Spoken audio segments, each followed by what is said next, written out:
you know, No kind quality of. show.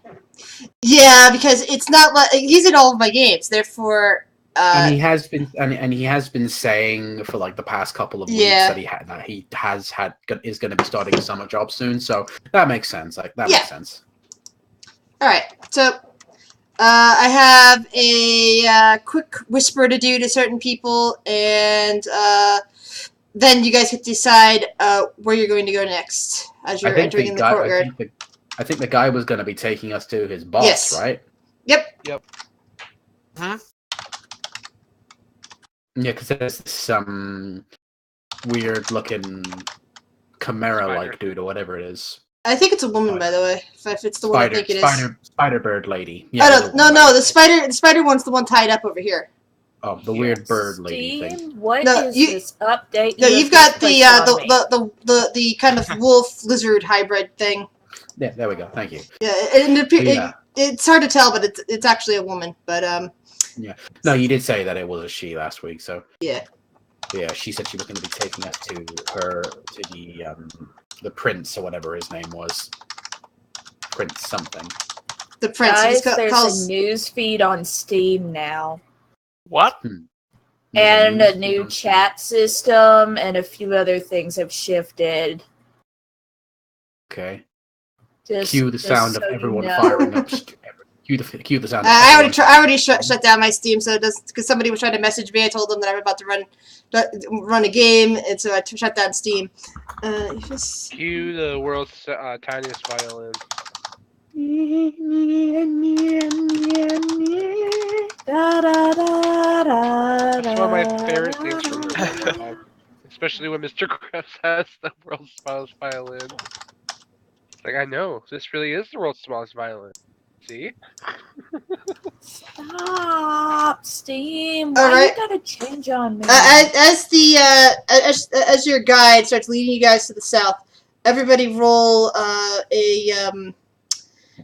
roll a perception check. Yep. Oh Lord. And people I've whispered, please pay attention to your whispers.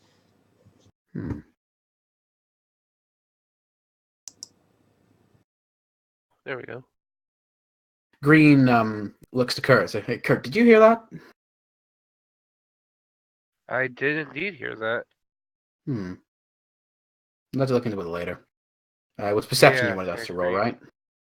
It doesn't matter anymore. You two are staying with the group. Oh shit, Green. It was a roll to see if you two took off or not. If anybody else would notice. Oh, okay. Well, we can change our plans. Too late. You already decided to stay put. No, we're staying with the group. Yep. Where am I? Oh, there I am. Shift Do I know ping if you Eki guys. speaks Celestial? You do not know if he speaks it or not. Okay. I'll have to ask him later.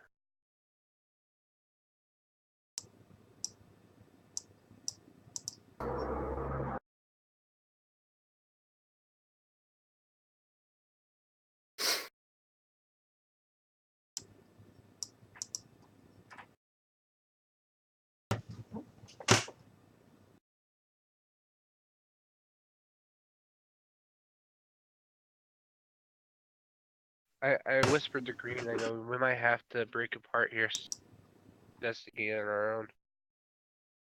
That sounds fair. He replies back in Celestial. We should probably see if we can get permission to explore the Abbey while we're here. So I speak to Celestial. What are y'all talking about? Oh. Green smiles and turns to Galdar. Tell me, did you hear a voice just a second ago? I don't like secret guys. What are y'all talking about? We'll tell you later, Anna. Yeah, I have a feeling this concerns me. No. Green just says, doesn't concern you. In fact, he leans in and just whispers and says, something's come up. We may have to break away from the group later. Oh, don't leave me alone, please. If I wanted to talk shit about you, Anna, I'd do it in common. That I respect.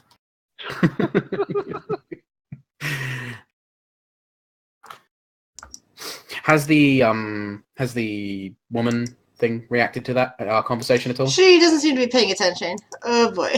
Okay. She then kind of pushes open a door to reveal a what appears to be some sort of very elegantly dressed dragonborn with wings, wearing a long robe and bits of metal attached to one portion of his face and one hand that appears to be encased in it. He smiles broadly at you, and I have to whisper something to somebody while everybody rolls perception again. Awesome. 2 fucking nat 20s in a row. What the fuck? That's my luck. For... That's my. Yeah. What? That's my luck for the rest of the session. Gone. Hey, I got another 15. Don't worry, Anna. Don't worry, Riven. Now that you've rolled that nat 1, you're gonna have nat 20s for the rest of the session. We can but That's hope. not necessarily true. On Sunday, one guy rolled nat 1, nat 20, 3 times in a row. Oh jeez. Betty's looking around for a nuisance, I would assume. Alright, so, Green, as you basically glance around after you see this guy, and he smiles at the group of you and says, "Hello and welcome to my abode." You notice a weird glassy look in Akai's eyes, and this look is also mirrored in Biddy's.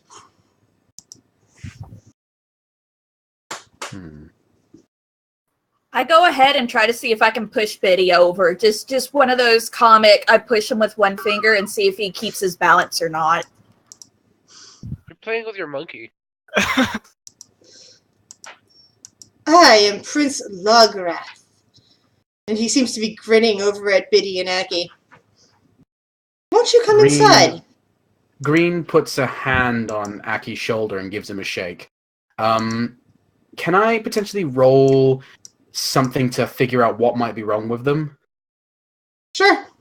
What would you think that would classify as? Let's see. You can do either a straight intelligence check, or you can possibly go for Arcana and see if it's the same either way. 3? No, I nope, got no idea. You have no idea what might have caused this.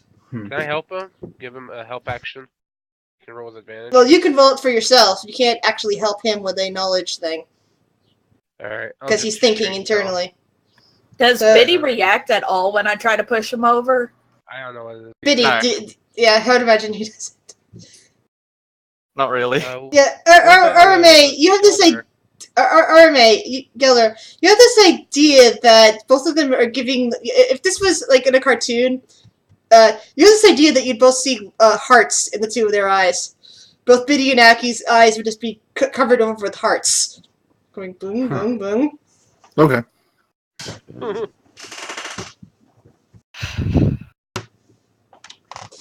Come inside, will you? The Dragon Man says. Of course. Yeah. Kurt is on edge right now. He's not okay with well, I mean, he's not sure about Biddy because he doesn't know Biddy as long as he's not Aki, but he knows better than to think Aki was just acting like this. Yeah, something's not right with them. Someone should go inside with them. Oh, I'll go in. I want to go check out something. I'm Actually, gonna follow Green. We'll send Galdar in. And I'm gonna go with Green as well. So Drip Drip Drop will go in with them.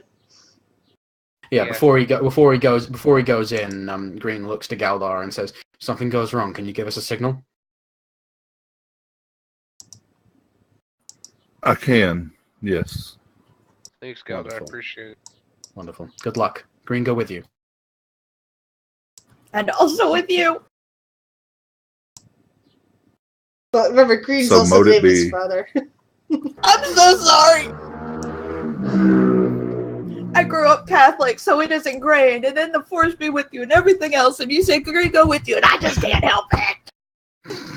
So No, it's completely fine. the robed dragon man circles around the large table and kind of gestures to two seats in front of him. Says, "Please sit down. We'll have a meal together."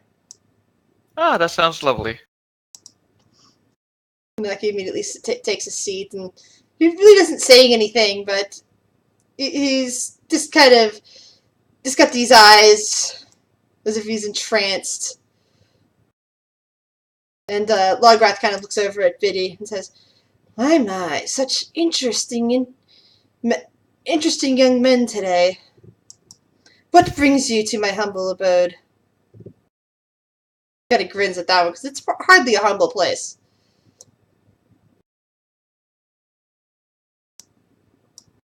I don't know, what does bring us to the place? I forgot. Out of character, we're here to figure out what their problem is. Figure out what the problem is creatures. with the beasts that were attacking the village. Ah, we're here to figure out the problem with the beasts that were attacking people in town. Oh my, when has this happened?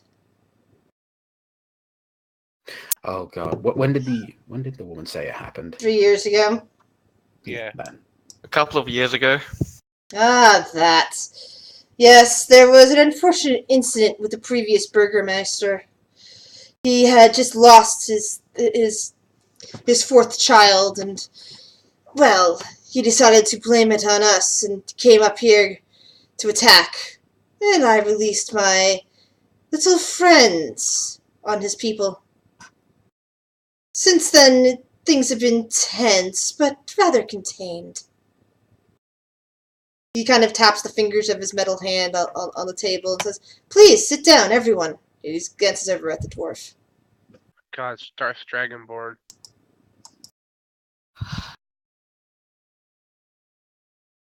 I'm fine here, thank you. Aki kind of turns around and looks and just gives him a look. Says, "I think you are being rude to our host."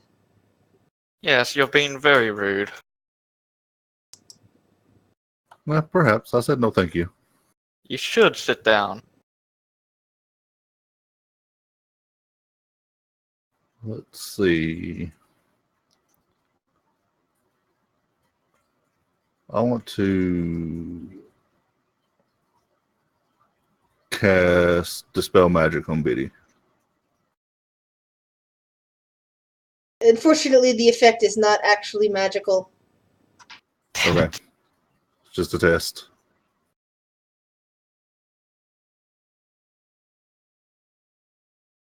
What was that for?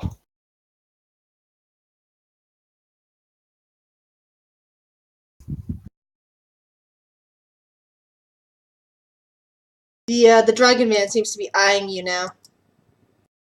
You seem quite suspicious there, dwarf. Well, I do. The one who brought you over here says, "Master, what shall we do now, your lordship?" And he kind of waves his good hand and says, "Oh, just tell the chefs to prepare more food. We have guests tonight."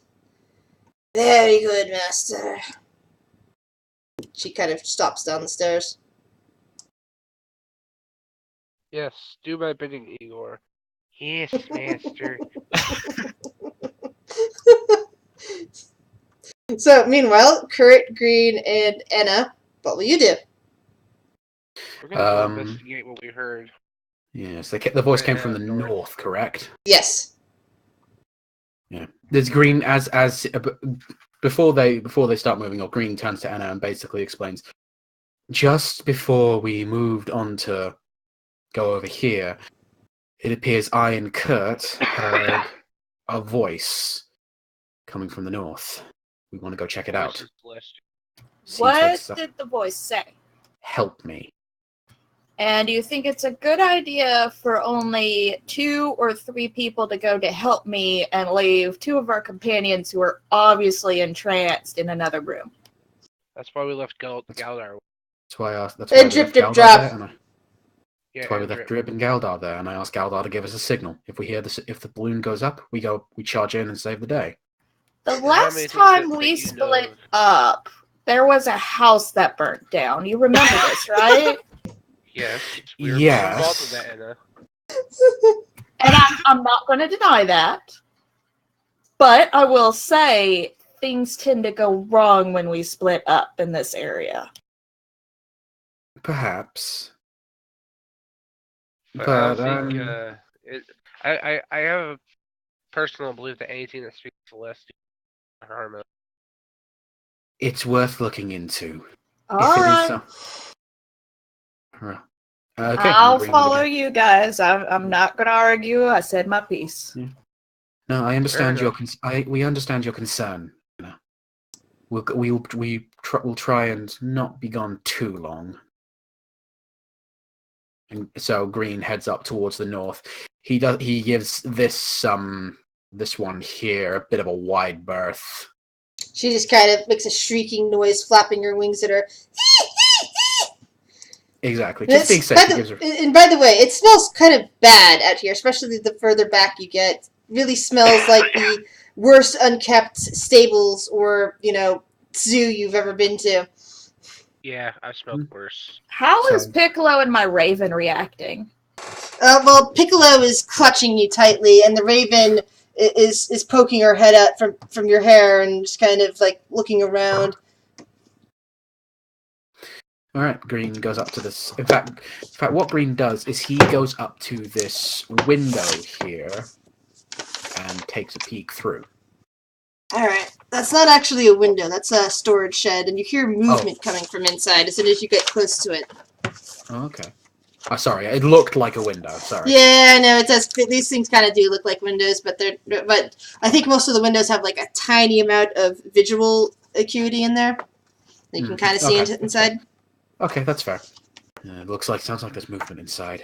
And Green doesn't draw his sword, but he puts a hand on the hilt of it, and he just quietly and slowly tests the handle of the door.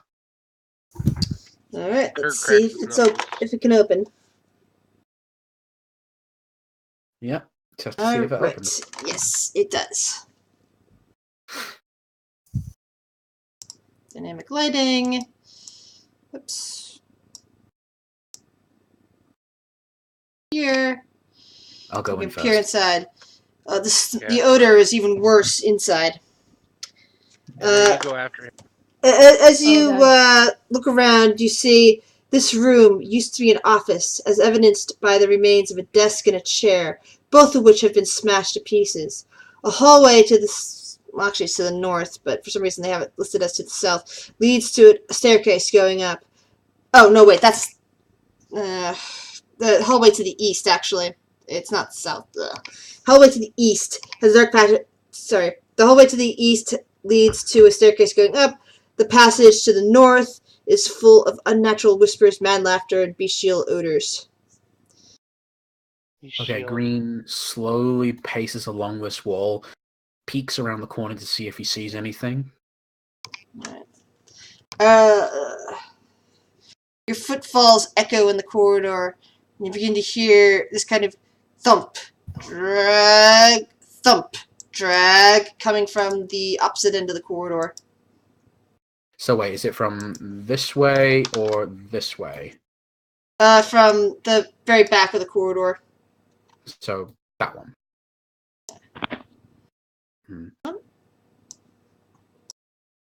Okay, he quietly goes to this corner and peeks his head around it.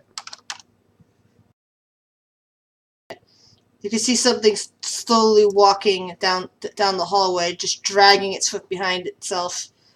You could see that it's large and furry and quite misshapen otherwise. Yeah. Green pulls his head back, looks to Anna and Kurt, and holds up a single finger, and then to indicate that there's one of them, and then he pokes his head around the corner again. Can I tell which direction is it moving? Is it coming towards or away from us? It appears to be coming towards you. Thump. Thump. Okay, so I recognized he said there was one. Yeah. I'm gonna look at you Oh, how do I signal this without talking? Just throw a bunch of Because what hands I want to do is throw out an illusion to see if this is a hostile creature or not. Alright, what kind of illusion will you be showing? You know what? I saw the Dragonborn guy. I would like to try to do him as a minor illusion. Yeah, but Alright. if we did that, then it wouldn't be hostile towards it. You know, he created it. Yeah, but it might make him turn around. Which would you Maybe we should rather? try. That could work, or something simple that might be registered as an intruder. Like, A deer. Or no, a not a deer, dog? or a cat or something, maybe.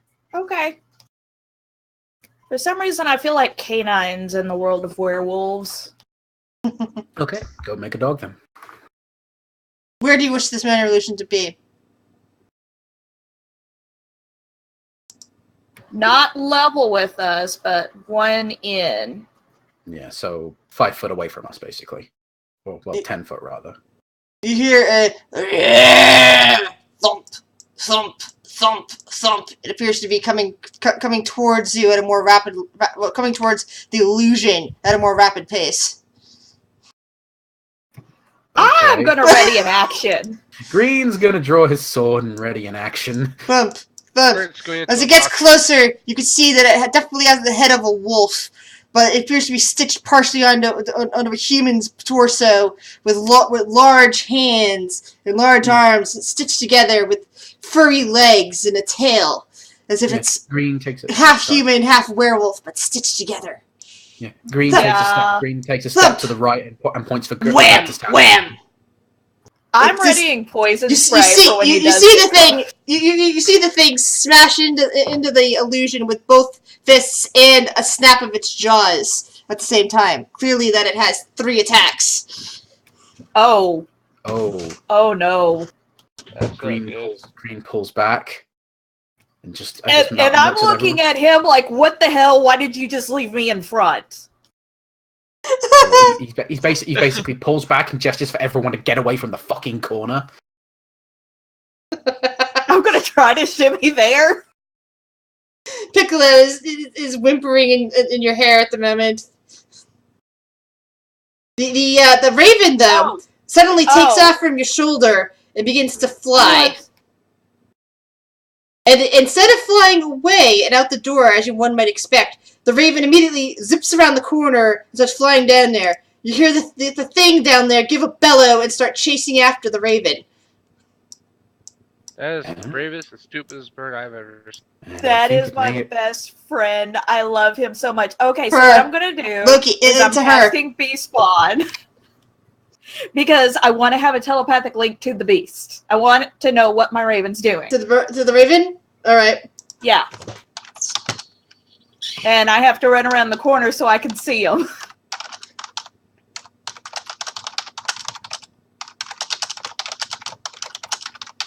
And so now I just need to know what the raven's thinking and what he's doing. I know you're typing. Yeah. Seriously, I might add. Good work on that minor illusion. If that had seen me, it probably would have killed us. Yeah, I'm kind of glad that I thought, let's do diversion for... Oh, that was a bad idea. Okay, now we know this thing is terrifying. I feel like we need to kill that dragonborn out first. That's the thing. If we kill him, that might lead to these things going berserk because he might have a hold over them magically or I something. know. You hear more laughter and noises coming from various rooms. Here, Almost as if, down around the corridor. Almost as if this is an asylum of sorts. Yes. Okay.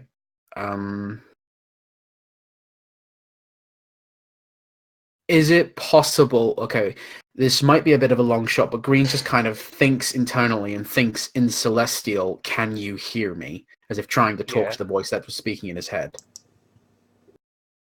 Yeah. All right. Kurt More whispering time. No, Sorry. Joy. No, it's He fine. says we're here to help.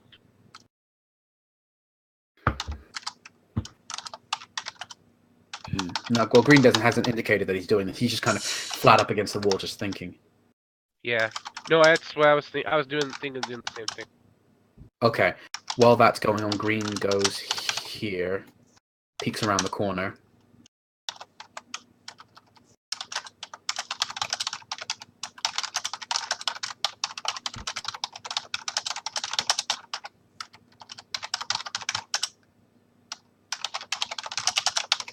You hear a loud boom coming from around the corner, and you can kind of make out the monster smacking the wall as the raven attempts to bank away from it.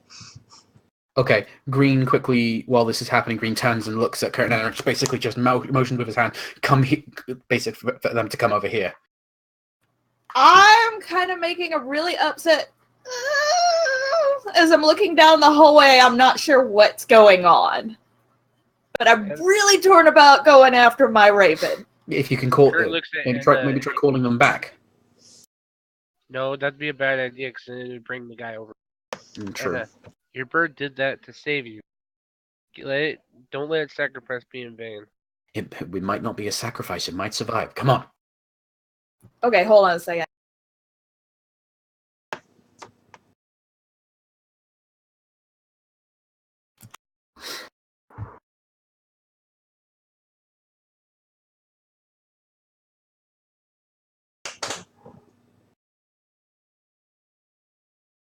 Okay, so I'm gonna go ahead and follow you guys. Mm-hmm. Okay, Green's gonna head up the stairs. Alright. Kurt, you coming? Alright, so while that's going on, you guys are heading up the stairs. The rest of the party in the dining hall is now being treated to the sense of roasting meats and something sweet overlaying it. As the woman you met at the gates comes back along with two other weird-looking creatures that look like part human, part animal of some kind. And they're all carrying trays.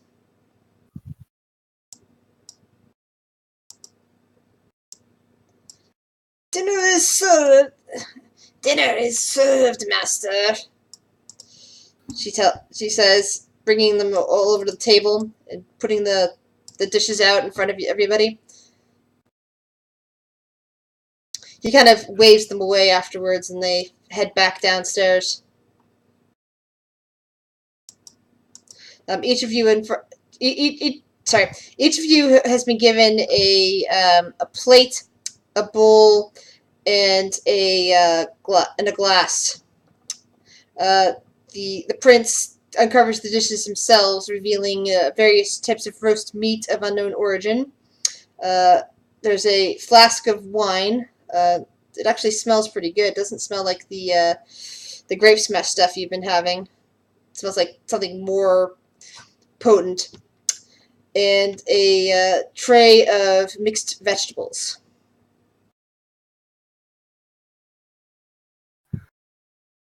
Go ahead and serve yourselves, he says. Oh, why, thank you. Picks up the wine bottle and pours some into a glass for himself, and then pours some for Akai and Biddy. Two new friends, he declares. 2 new friends. Galdar, what do you wish to do? Under my breath, I'm gonna look at the food and stuff in front of me and cast Purify Food and Drink.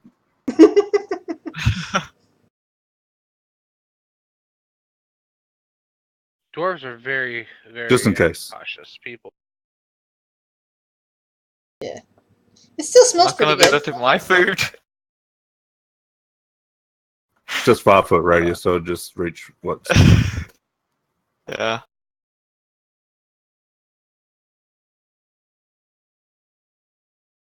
Akai And I'll kind of, just make the motions. Alright, so Akai picks up his glass and begins to sip as he puts some of the meat and vegetables onto his plate. This is superb wine. And the prince kind of nods. It's a vintage that is no longer possible to create.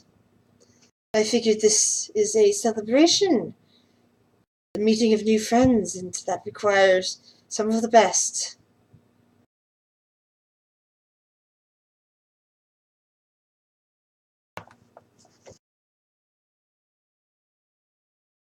Biddy will only take the vegetables, and Freedom will leave the meat and have a sip of the wine. It is an exquisite thing of wine. It tastes nothing like the grape smash you've previously tried. It's like whatever the highest end wine is available in the area, and probably the best type of wine you've ever had.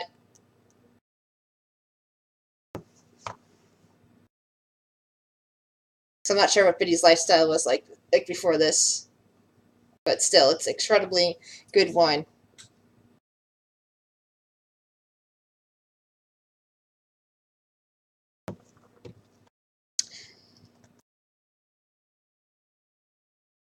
Sure, I never did describe the main hall, and I'm very sorry about that.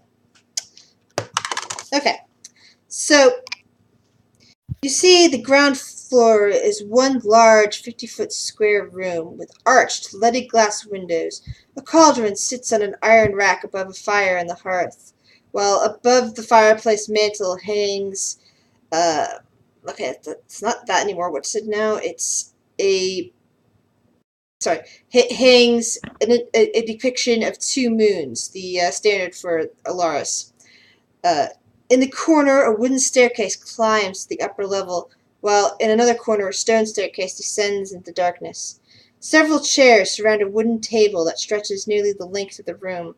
Wooden dishware and golden candelabra are neatly arranged on the table, which is what you're now eating from. How was the food to your liking? The prince asks. Oh, it's very nice.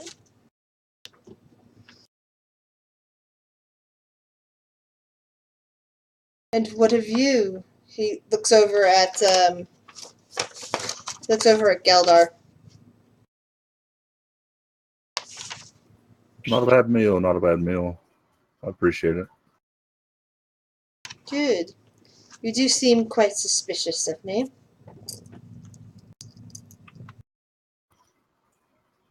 I do. I take it all Oh, these the Dragonborn is beings black. are your creations. Yes, I have been experimenting with them.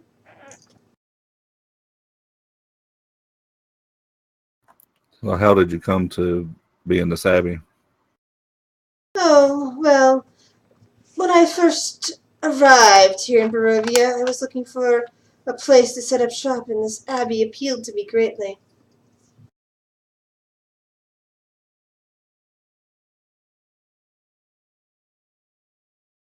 It was used Where are you as a from originally? It was used as a madhouse for a while. Oh, from a land far away. You probably would have never heard of it. Fair enough, fair enough. And what about you? Where are you from? It's been so long, I cannot remember. Traveler. Well, you are welcome to rest your weary head here. All of you are. He smiles a bit at Biddy and Aki. Oh, that's so gracious of you. If I may ask, why is the villagers sending vodka up? Oh, it is an agreement. It used to be wine back in the day when the winery was still in major operation. But, well, something happened to it. And only one kind of wine, a rather poor kind of wine, is now made there. So, that deal got sullied. And after the misunderstanding, it was the burgomaster who attacked me after all, and I was merely defending myself, that an agreement came that we should have vodka instead.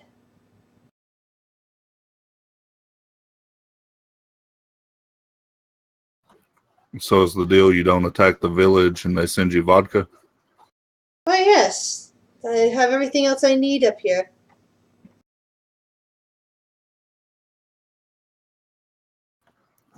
To what end? I'm sorry, can you repeat that?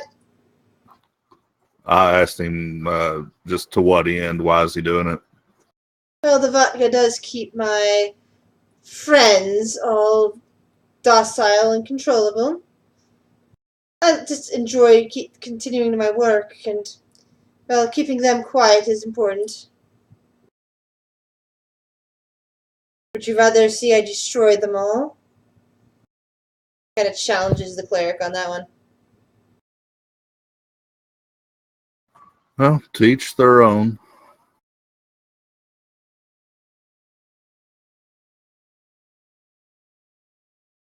Alright. So for the next part of this, I need to change maps for Kurt, Green, and Enna. Oh boy! Yay! We're off to see the bad guys, the wonderful bad guys from hell. Well, they Oh, might we've not be already bad met guys. him. We've already met him. His name is Strahd von Zarovich. That's what you believe. But has Strahd done anything to you to continue this assessment? Not yet. So, oops, I have to read the description, and my cat is currently laying on top of me. She does that. They're That's a what cat. cats are for. That's what they always do. Yep. Oh, sorry, Lyra. Alright, so a wooden counter shaped like an L stands in front of a spacious office. All the other furniture has rotted away, leaving heaps of moldy wood and faded cloth.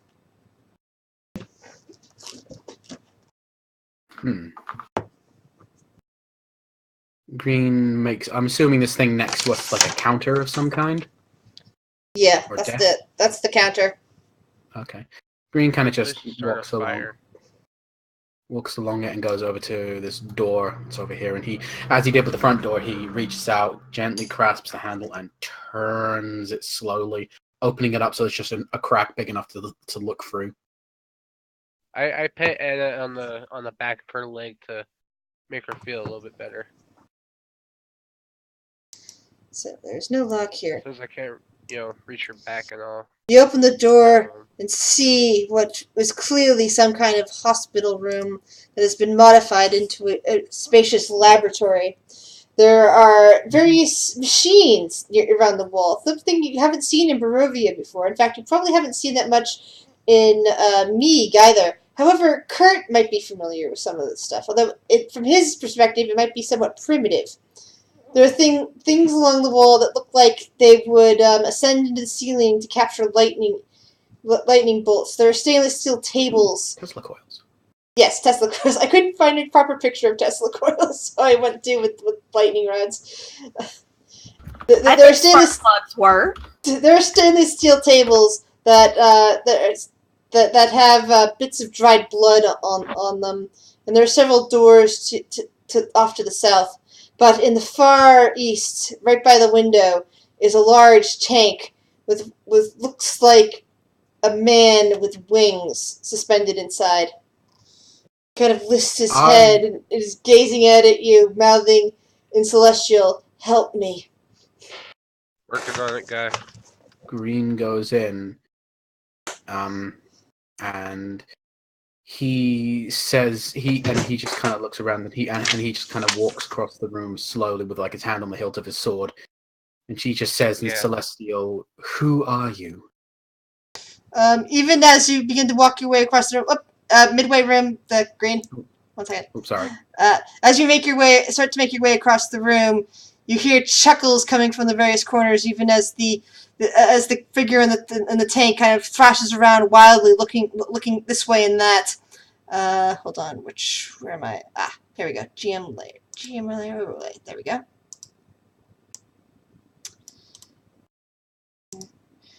And shadows emerge from the corners. Oh god. This doesn't seem friendly, guy.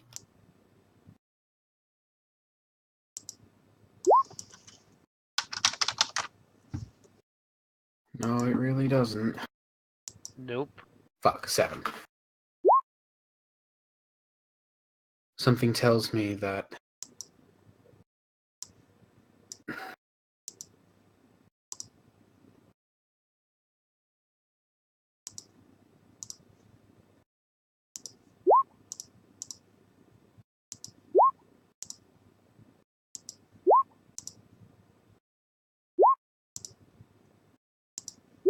Oh. That's a lot of them. I get Yeah. first move. Thank you, Jesus.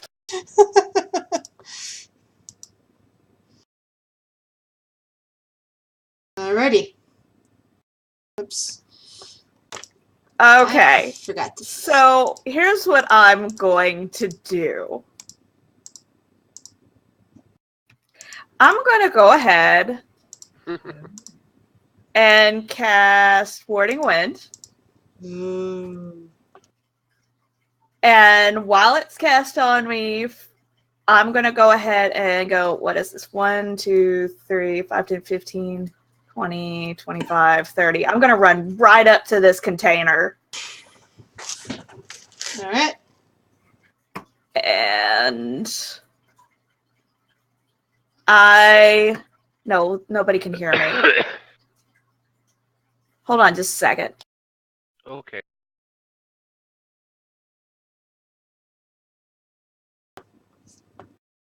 I think we may need to pop wings in a second. I'm thinking you're right. If these things are what I think they are... So maybe if I I'm look just at the gonna- tank, does it look like there's any magic involved, or does it only look like just a water tank? It looks like some kind of magical field is around it. But it might be controlled by the things on the tank. Okay.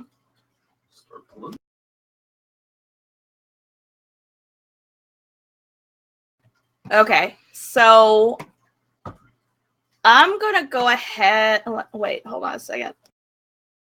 I'm sorry. I've got so many more new spells. I'm trying to figure out things. I apologize. Oh no, that's fine. Take your time. Okay, I think that's all I can do since I've done my action for this turn. So I'm going to sit there and I'm going to wait. Alright. So the shadow doesn't seem to notice it doesn't seem to notice you now that there's wind about you. And streaks immediately towards green.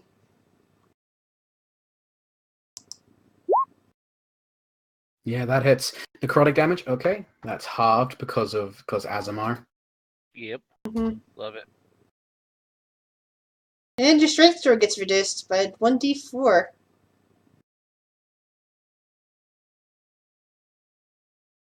Would that be classed as a condition or Yes. magical effect? Okay. Cool. Yeah. Otherwise, the reduction strength it reduces until it's short or long rest. It says it right there in the text. Okay, so say lesser restoration could get rid of it potentially. Yes, and so can a short rest. But it's like good to know that lesser restoration will get rid of it. Mm-hmm. All right. The next shadow attempts to go towards Enna, but I don't think it can reach her, can it?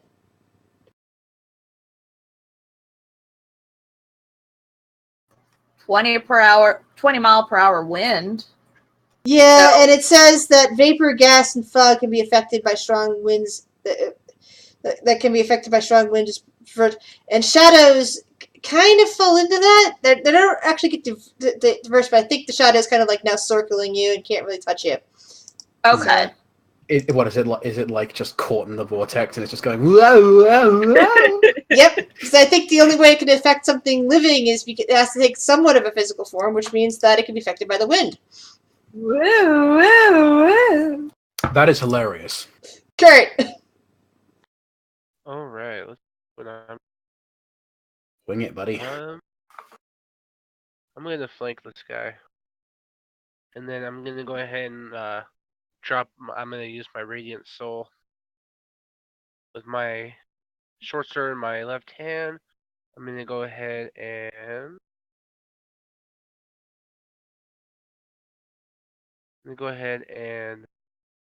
slash at it with my short sword.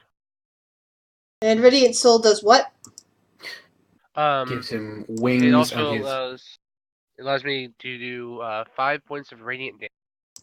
Yeah, it's Alright. his radiant. It's his level in radiant damage. Did you name your short sword? I did. Which means that it then takes 10 points of radiant damage, yes? I guess so. Because it's That's vulnerable easy. to radiant. Oh, good. Yeah.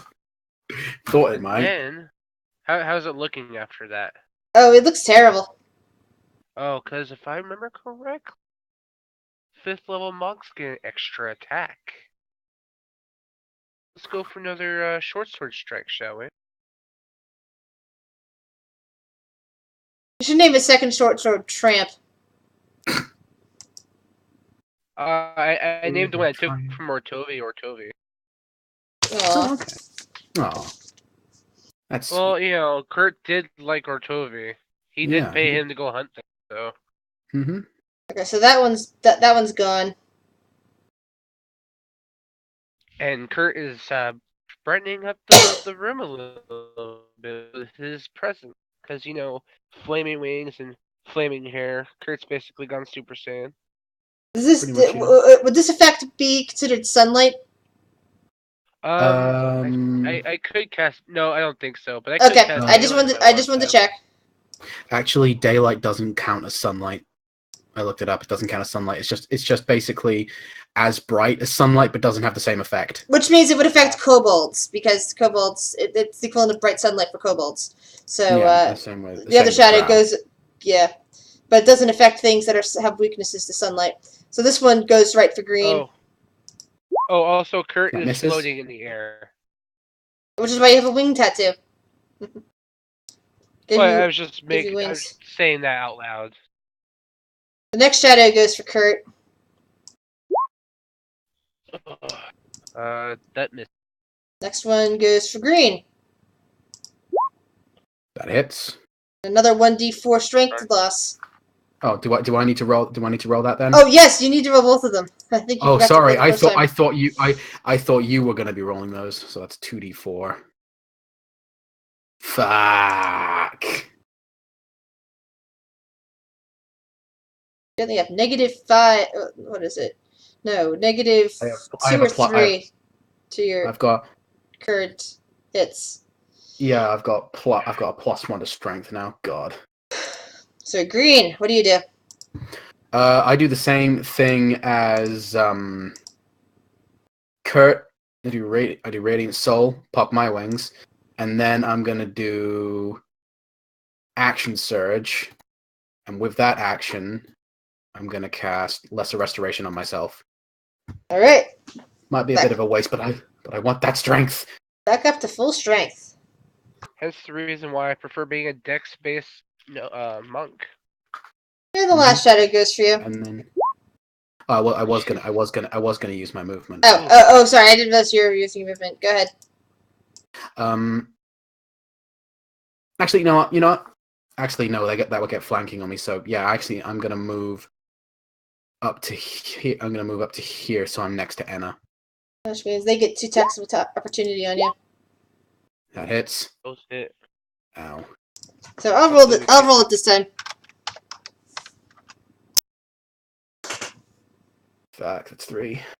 Down to 15. All right. So that means this shadow heads down, starts to head down here, gets caught in Enna's field, and goes woo woo woo woo woo around her. Enna. Okay, so I'm gonna give green a look like, here we go, and I'm gonna face the tank, and I'm gonna cast Thunderclap. Love it. And since I'm level 5, it's going to cause 2d6. Love it.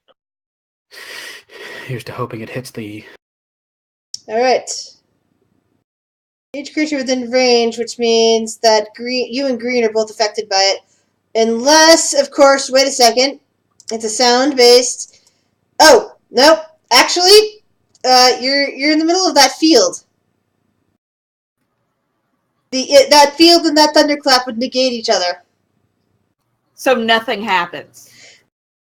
Except maybe your field drops away because of the attempt to cast thunderclap. Thunderclap is a cantrip, right? And it's not a concentration spell. Yeah, it's a cantrip, and Alright, it then doesn't take the verbal. thunderclap doesn't do anything then, because the thunderclap requires it to be a sound, and the tank is currently in a no sound field because of the where you're standing in the field. Because it's inside it's basically being constantly hit by your wind field, which disperses sound. Okay, because I'm like, that's the only spell I can cast that's not a verbal spell, and then it's like, nope, it still But doesn't work. unfortunately, And I'm like, because you're standing right next, because you're trying to hit something that's inside the field of it, so. okay, so what I'm gonna do when that doesn't work is I'm gonna go 5, 10, 15, You 20, get 2 attacks opportunity and I'm on you. sucking. What? They're going woo woo woo woo. I thought they would go with me. Because that's the plan, is I'm trying to see if they go with me so I can just suck up these things. Like a Hoover. Yeah. Yeah, good point. I'm You make a good point. vacuuming up all the mobs. Nice. Ah, you're Luigi. We're still calling you Luigi now. Okay, so This is that was basically only Luigi's 20. mansion. That was 20, so that makes it 25, so I'm going to suck up that one as well. So now I've got all the mobs circling around me at the moment. Fair enough. Oh, and they're 10 feet from me because it's 10 feet away from me. I don't think I have enough room to represent that in this area. Okay, so long as we just know what's going on. Yeah. That kind Okay. of warning wind is now kind of a little bit black now. So now I'm just kind of gesturing to Green, like, go ahead. You also Get your can't. buddy out. I've got this taken care of. In return, you also can't. Kurt can't aim at any of them because they're all circling you. Well, yeah, I'm well aware, but I've got them held down. That's all I care about at the moment. Okay, Kurt. What do you do? I assume I know that she can't hear me. Yeah, we've done this before. I give her a thumbs up. You get one back. So I guess I'll glide my way over there as well, to where Green is. And I assume that there's no fear of attack of opportunity. Yeah, because I thought there was for a moment, and then I realized, oh yeah, she's right. They're circling her. They're not just standing there, unable to move. They're actually circling her. So, yeah. So this is a glass tank, I assume. It appears to be, yes. Okay. I'm going Shit. to take some cloth out of my bag. I'm gonna wrap my fists in them, and I'm gonna fucking go ham on this stupid tank. So there's 1, 2, and 3. Alright. One Does the second. radiant damage also affect the tank? No, the radiant damage So does not serious- affect the tank whatsoever. God damn it. If it did, the thing inside of it would have. The only unfortunateness of this is the fact that as the tank breaks, it also discharges its electricity. So that Oh, makes God. the equivalent of a wording glyph without the magic. So what And do we need to roll? I need to remember what the roll is on that. Hold on, I'm getting my page back open again. I had it open the other day. This is what happens when you only take one sort of spellcaster with you. How many of these pieces would it take to glass? Well, the glass is shattered from all 3 of those hits. Awesome. But like I said, it caused the electricity to discharge from those coils that are wrapped around it. Fair enough. They said there were bits of metal around the edges of it. It was mostly a glass tank, but there was like banding on it.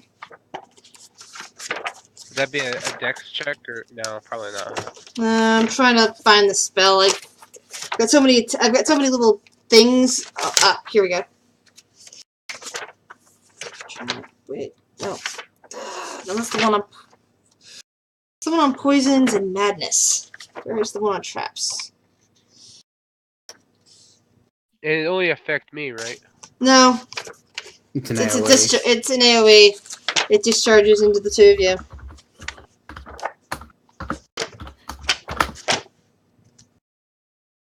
Ah, there we go. Actually found it this time. Yay!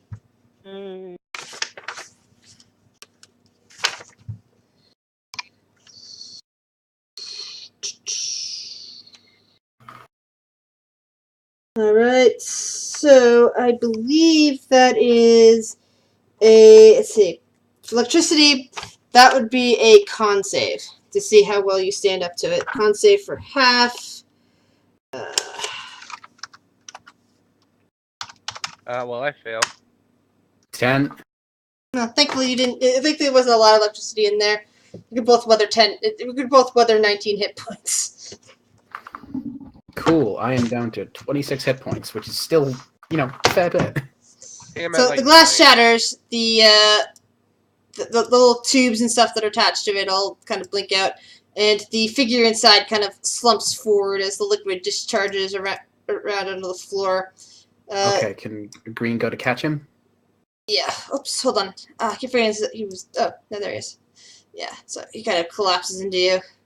His wings kind of fluttering. Does he look injured at all?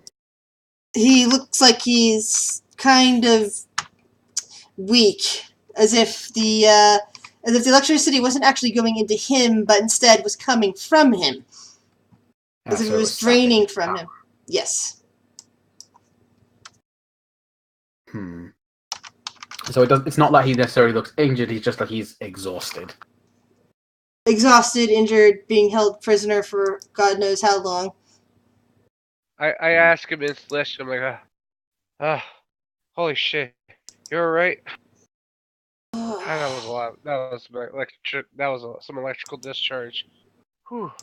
Kind of nods in agreement. His wings is kind of slumping, and you see like pure golden eyes, just like orbs of gold.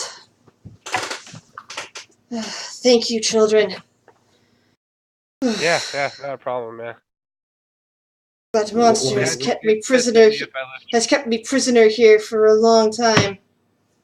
Yeah, he doesn't look like a good dude, especially what he's doing to all those creatures out there. He's also taken our friends, at least 2 of them, under his spell. At least I assume it's a Some kind of spell. spell, anyway. Not a spell. His people have these weird pheromones that they're able to use to enthrall the others. In spite of all the years, he still find a way to possess such power. Although he should have been done with it long ago. Oh, do you How- need healing? No, I just need time away from this chamber. Well, Fair we shall enough. have to see about getting you out of here into the sun. Yes. So I kind of Plus- start jumping up and down. Why? You're- Well, I start signaling to the things that are swirling around me. Question. Question. Are these windows kind of like blotting out the sunlight from? Yeah, they're kind of like all filmed over. They're kind of windows, but mostly like they're filmed over. They're not. You can't really see anything through them. And if these things are what I think they are, sunlight will fuck these things up, right? Yes. Just like Okay. Kurt was fucking them up. Yeah. Green gestures to like just waves with his hand to Enna to stand there. Do-do-do-do-do. Then he takes his sword, goes to that window, and he fucking smashes it. Kurt's gonna do the same thing, but with this one over here. All right. Make an attack roll.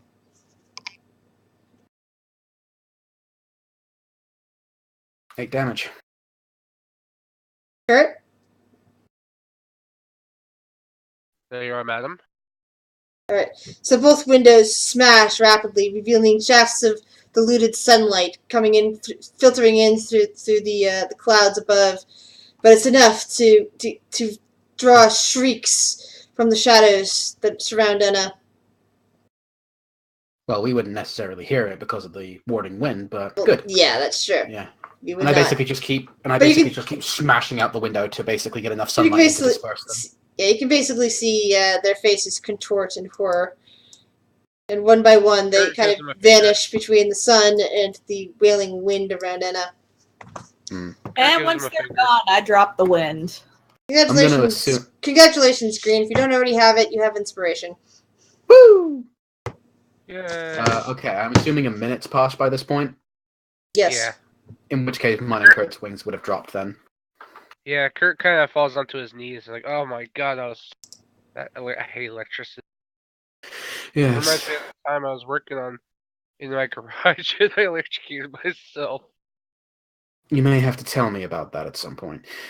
Anyway, and he turns back to this celestial base, this what I'm assuming is the celestial, and he says, "So Yeah, if you pardon my master- because you're aware of what celestials are, and since you are part celestial yourself, looking at him more clearly now that he's recovered a little strength, you recognize that he's a diva. Ah, Diva, cool. What is your name on it, celestial? It has been so long that I have completely forgotten my name. He kind of frowns. I have been known in times past as the Abbot. The abbot of this place, I assume? Yes, until this cycle. When that monster was freed from his cage and allowed to roam free, well, around Barovia. Yeah, sorry, he just says to roam free. He didn't say anything else. Well, I'm Well. glad we were able to help you. I think my dad would get pissed if I didn't help out another celestial. Yeah. And who is Well, your he's not father, child? Deciduous. And I am a scion of green. An honored Green. Well met. Do you know my father? I think I do. I do, but it's just been so long that I am having trouble remembering. As I said, I don't even remember my name. It has been. I've been trapped here in Okay. Barovia for so long. I cannot fault you. Honored Celestial, if it is too much to ask, how long would you need to recover your strength? Enough to perhaps help us combat this creature? A while. One cannot fully combat him, but I can at least force him away from this place for a while. Now that I am free. What are you gonna do with his monstrosity he has here? He kind of hangs his head at this point. Are they It is- beyond saving? It is interesting that he does much the same as I have done in times past. In my attempts to save those by showing their true faces, and he himself has done, but with another direction. Instead of using my gifts, my power, he thinks for a moment, my skills, he has done the same as me, but with his kind of gestures towards the machines around. With these things. Yeah. Do you know what would happen if he was with his, creations, for want of a better word? If you were to drive him away, would they become unbound, or what would happen to them?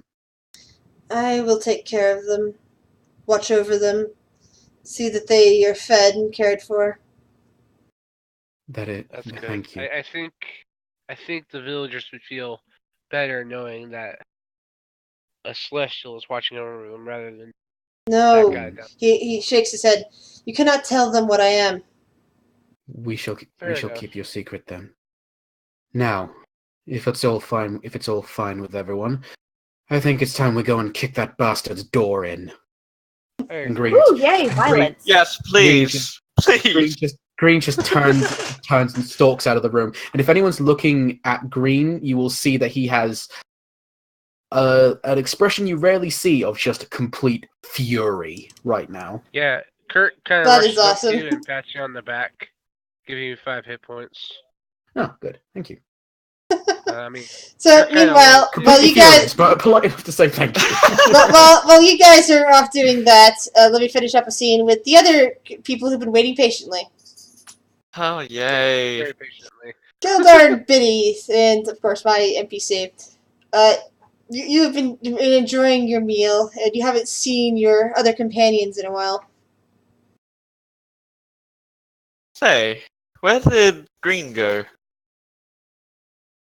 Who is Green? The prince asks. Hang on, quick question, Tom. Would I know that Green's an Azamar? Considering I you've assume seen so him at this sprout point. wings Yeah. and he's talked about his father, then yeah. Right. Right. He's He's Kurt. You did see Kurt sprout wings and save Green from that building. So he's an Azamar with Kurt, who is also an Azamar. The dragon man kind of inclines his head. Fascinating. Kind of looks up and claps his hands. Zigref! Zigfrek! Get up here! And the mongrel folk kind of hurries back in and says, yes, master. yes, master. While he's distracted, I'm Our- going to cast a spell. I want to cast Sending and just kind of send a message to Green that things are getting a little weird here. Can Green? And are you about done? Yes. Green you just hear a response from Green. She says, "Oh, do not worry, friend. We are on our way." And he sounds livid right now. so the thing, Lograth yells to her, saying that go and check on the upper floor. I think that something might be going on over there.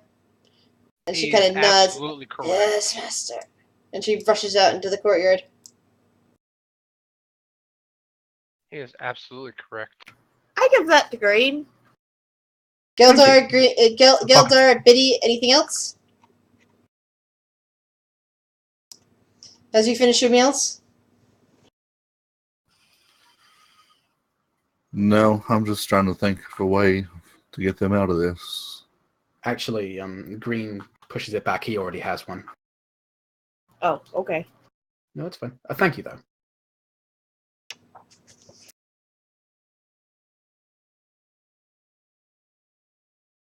So Lograth kind of gets up from his chair, stretches, his wings push fully out, and he smiles at the group of you and looks to Biddy and Aki and says, I have a place where the two of you can retire for the evening while your companions are shown elsewhere. Aki seems to nod and be most agreeable with this. Biddy nods as well.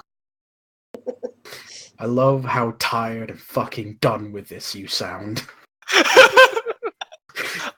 Trust me, when Biddy gets out of this, he is not going to stop until there's not a single piece of flesh of that goddamn dragonborn. I think you're going to find that Kurt is in agreement with you.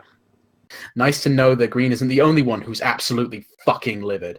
The raven is still flying back and forth, attracting the attention of this creature up here.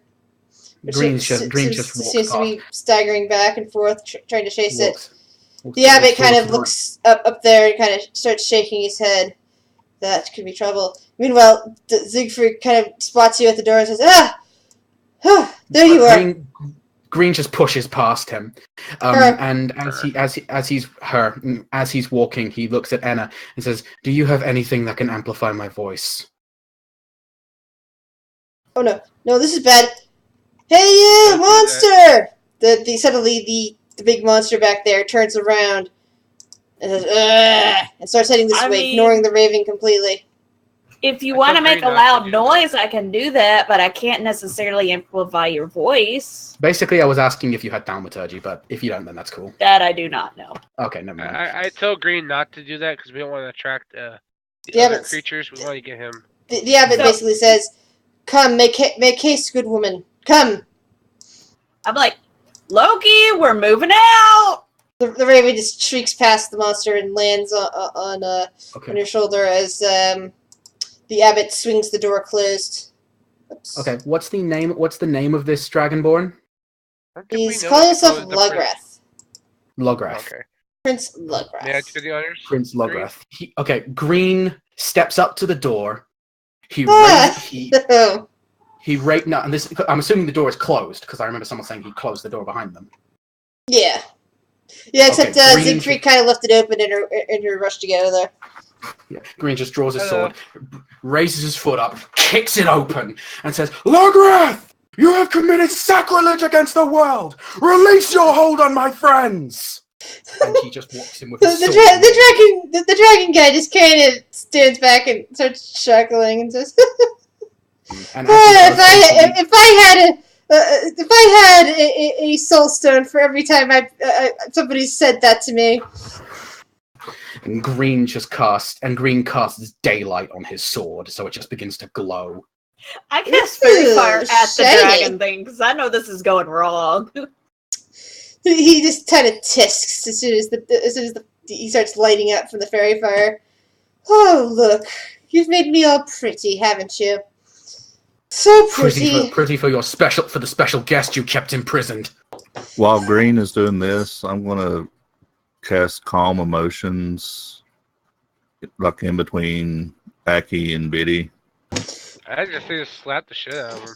Knock some At sense into him. this time, the Aki kind of leans his head forward and starts blinking. Ugh. And Biddy, you start feeling more like yourself again too. Listen here, you goddamn disgusting dragonborn. And Biddy instantly draws his two swords. Ooh, this is looking like How- fun. How dare you make me like you? I really hate being controlled by others. It's true. He does. Green just says, cutting Biddy off. He says, "Biddy, enough talk! Kill him!" And he charges. He laughs. He kind of like stands there and laughs even as you charge him. It's like, such fun, children. But I have a guest that you should meet. And he kind of claps his hands even as you come at him with swords and blades. And cast Yeah, Hold so- Person on him. Oh, no, really? Oh, you really think Out of character, that's... I think we just kind of fucked up a little bit, but I don't care. Neither do I, my friend. Neither do I. Oh well. And a patchworked woman just comes shambling down the stairs at this point. I'm not going first this time. And he kind of Yeah. leans back and goes, meet a little friend. I think the abbot would recognize her better, but you can play with her.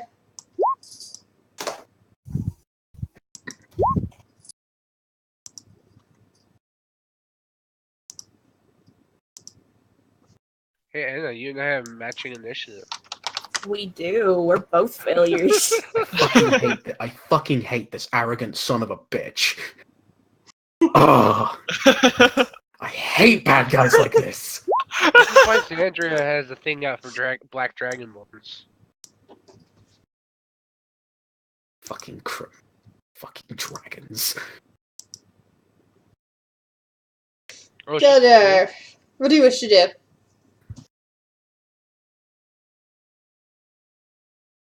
Well, I'm not speaking no move to do anything to any of you. He's just kind of watching.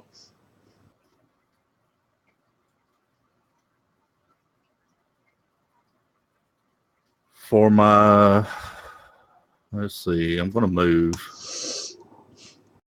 After we're done with this, I'm gonna tell them that there's a new management going on here. When we get back. Then I'm going to use my last 3rd level spell to cast Spirit Guardians. What does that do? Sounds interesting. You call for spirits to protect you.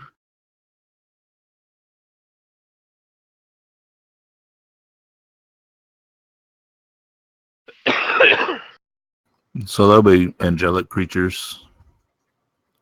Oh, nice. And all my party is immune. Excellent. So that's if anything comes after you. Yep. Got it. For anything Green. within 15 feet of me. Okay. I'm assuming this probably isn't going to affect him if I attack him, but I'm gonna give it a whirl. He does have fairy fire on him. Mm-hmm. Oh, does that give advantage or? It does, but here's basically what happens.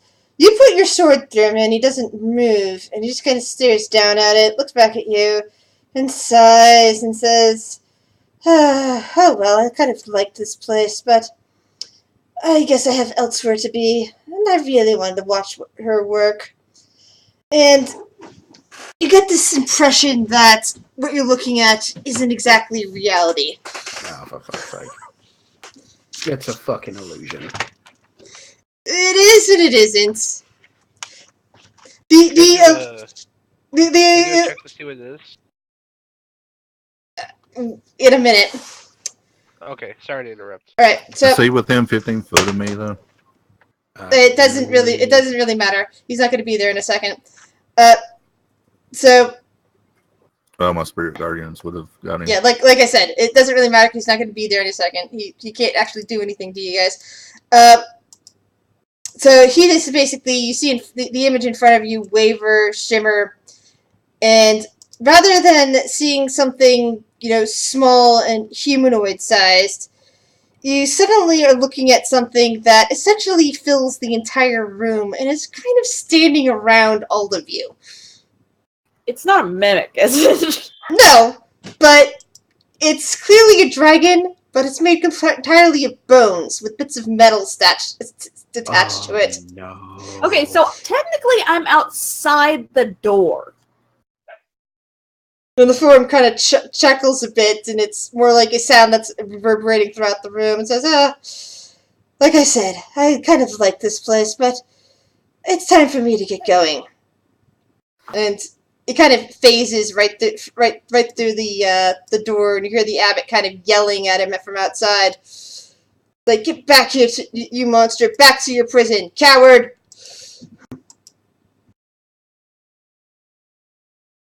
Well, shit. But it's left behind. Go. It's just left behind a monster. Well, technically, his power level, he would have killed all of you, and I didn't want to cause that to happen. But he did leave behind something for you to play with. Okay, considering the fact that he's now gone and Green's already used one of his attacks for his action, can he hold the second attack, or does yes, that? I'll let you hold the second attack. Okay, cool. Seeing that this thing has just taken off, Green still looks angry and just looks at this thing and decides to focus his anger on it instead, and just stands there with his sword ready, holding his action. Biddy. Well, the target of my aggression is gone now. And I can't see the other thing, No. so... But you can see that Green is very much looking up the stairs, and he is as if he is looking at something. Yeah. So you know that something's up there. Yeah, Kurt's got a bit of intensity to it. Stand here and ready my weapons.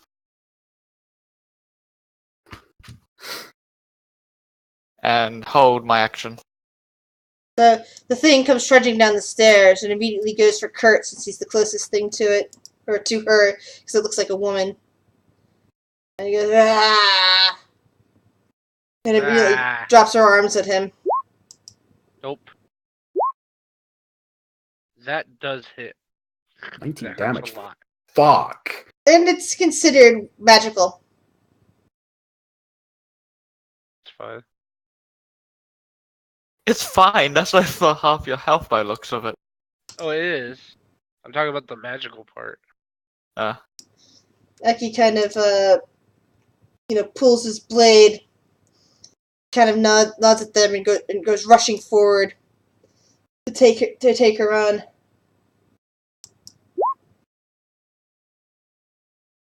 And I believe.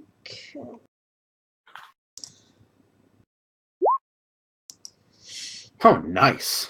He winces at that as he sees her heal up from the shocking grasp. Oh, It okay. says to the others, it seems that she is immune. It's not more than just immune to lightning, but absorbs it. Avoid lightning spells. Fair Kurt. enough. I'm gonna go and I'm going to flank her. And I'm Oh, going that's to what I was attack. gonna do. You stole my idea, you bastard. So, first attack. Are your fists magical yet? Not yet. All right. Oh So no, I think you I know what this thing you is. start hitting her. It's like it does nothing. Oh no, I know what this thing is. Damn it. It looks like Aki's blade wounded it because it appears his blade is not normal, but instead is made of some very strong metal. I say to Galdar, like, Galdar, I could use some help over here.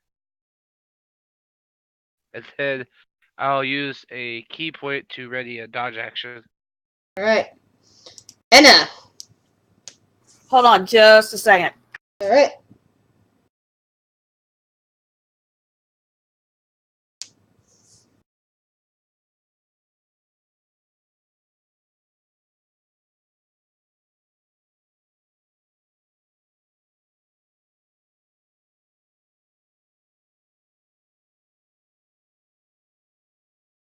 Sorry, I was putting the dog in his kennel since he's kind of annoying us at the moment. Aw, poor Doug. He's a good dog. It's just he wants attention a little too much sometimes. Well, he was probably in a shelter for a while, and wants to be reassured that he's loved and treasured. That Yeah, and he 3 thinks dogs he's a win. lap dog. Do I have any inclination on what this thing is? Roll an intelligence, roll an Arcana check. Okay, so you take a look at her. You saw that pretty much Kurt isn't able to hurt her. Aki's got some really cool looking sword and seems to have been able to hurt her, but when he tried casting a lightning spell at her, she seemed to be healing up instead. And you have this idea that she is a construct, but not just any construct, but a flesh golem. I knew it! Yep, thought so.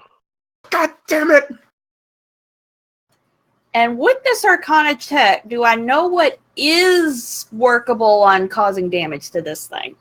Adamantine, fire, especially other magic, not lightning, not poison. Okay, not poison. That solves that problem. Okay, so I am going to throw an ice knife at it. Hushishisha.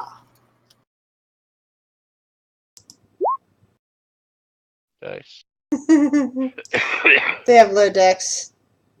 Yeah, apparently. Come on, but that.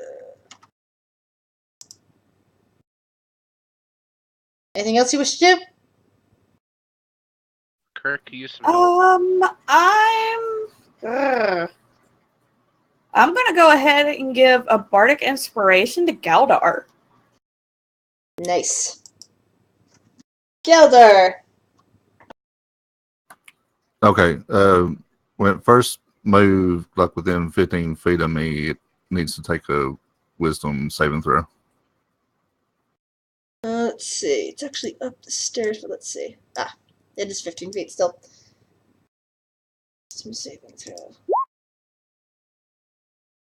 My DC is 16. So it takes a full 3d8 radiant. All right. Roll the 3d8. Go away. Quit your whining.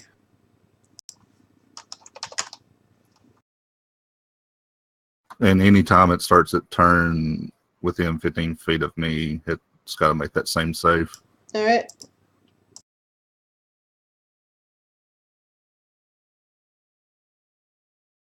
Go. Go away. Get. Next, I'm going to just move up a spot.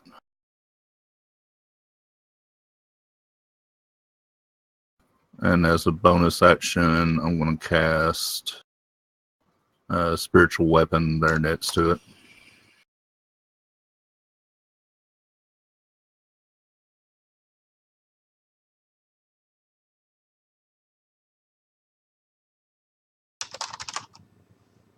Or I'll just put it there next to Aki.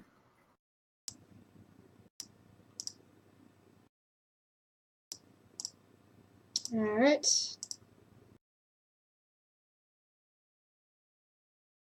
There we go. It's under your control. And that one misses. Oh no, wait, no, it doesn't. Sorry, no AC on these things. And that's a magic. That counts as magical weapon. Cool. Yeah.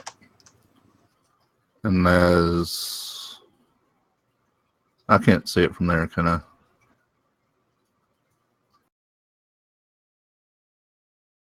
Well, she's kind of still up a flight of stairs. Okay, can I maneuver myself next to green? Yeah, I think so. If she's up a flight of stairs, then should be out of range for attack of opportunity. No, you can go through Biddy and Green to maneuver himself next to Green. Okay. And from here, I just want to cast Guiding Bolt at it. Alright. Damn. Wow. Wow, she's dropping hit points much faster than expected. Good. Does he have a vulnerability to radiant damage? No, it's fire. It's only fire that she has a problem with. Mm-hmm. Okay. What? I got two ideas of what I want to do. One, she's standing here next to these stairs, the banister for these stairs, right? Is that just a wall there, or is there or can I reach through the banister? I think you can reach to the banister. Yes. Okay. Well, what I was thinking of doing, going up there, reaching through the banister, grabbing her by the ankles, and pulling her hard so she falls over and is knocked prone. Not sure you can do that to her, but let's see. Well, you also took a -3 to your strength earlier, remember? That is okay. Never mind then. In which case, I've got a better you haven't idea. healed that up yet. Are there any torches or braziers nearby? The fireplace is lit. Okay, where is the? So there's no torches or anything on the wall. There's candles on the dining table. Okay. Green is going to move over to the dining table, and as he does so, he goes into his bag, pulls out one of the flasks of oil, and just drapes it all over his sword, and then just sets his sword. You guys are gonna burn down. You guys are just gonna burn down another building, are you? I start screaming. We said no to oil. We said no to oil. I'm putting it on my sword as if I'm just coating it. I'm not throwing it on there. No, seriously, Anna right now is screaming at Green to calm his shit and put the oil down. Seriously. Okay. Most of this place is stone, right? Yeah. Stone won't burn. Let me describe. But we can still suffocate. Let me describe. I'm basically taking a bit of my robe or whatnot, or a bit of he's made a flaming sword. A bit of cloth, soaking it in oil, running it along the blade, and then setting it on fire so it doesn't drip everywhere. So I have a flaming sword, and that was, I believe, all of my movement, wasn't it? Okay, no, I still got 5 feet of movement, and I begin to make my way back over. with a fucking flaming sword. I have an idea too. Oh, Jesus. Biddy! What do you do? Wow. Without any magic. You could always do what I did. You can always run away. Bravely I'm ran blocking the away, door. away. Well, actually, no. Yeah, there is. I think he Ah. can get past you. He's a rogue after all. Good I point. feel like Edit would try to trip him. Or I could run away in a different direction. You could jump There out one of are. the windows. There are a downstairs and an upstairs. And she's Yeah, but currently considering on the that's stairs upstairs. There is Yes, and another I can. set. There is another set of stairs though. But are you really wanting to go upstairs where that thing was, where there might be more of those things? You know what? Here.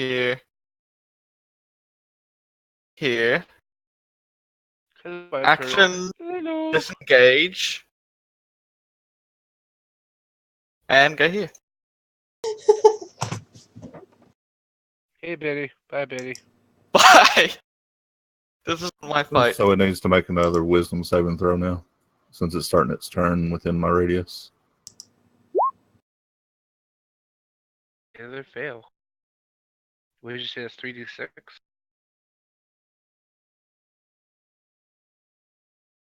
12 points of damage. Wow. So, it starts moving away from that. Aki gets a hit. Where did his blade go? There it is. He misses. You get your sword.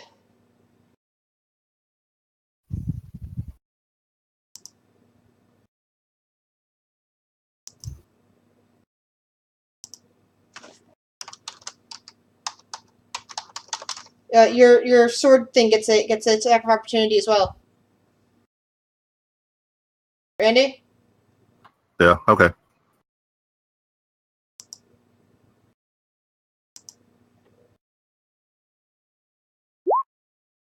That's another 13 points of damage. Wow, she's looking pretty ragged. But she's coming over here to go after Biddy. Because he ran over here. Oh god, are we going to see another Ow. instance of the Windstar effect? No! This isn't how he's supposed to die. Don't worry, You know what? we'll You're find lucky you you only got outside the hit wall. once.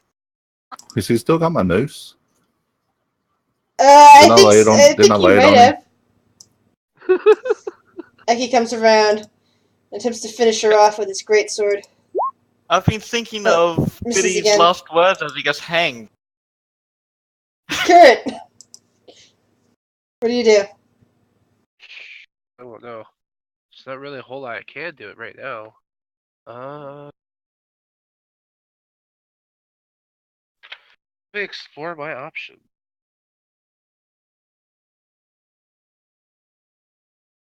Oh, I remember what I was gonna do. I'm gonna take my flask of oil and I'm gonna dump it on her. With the oil!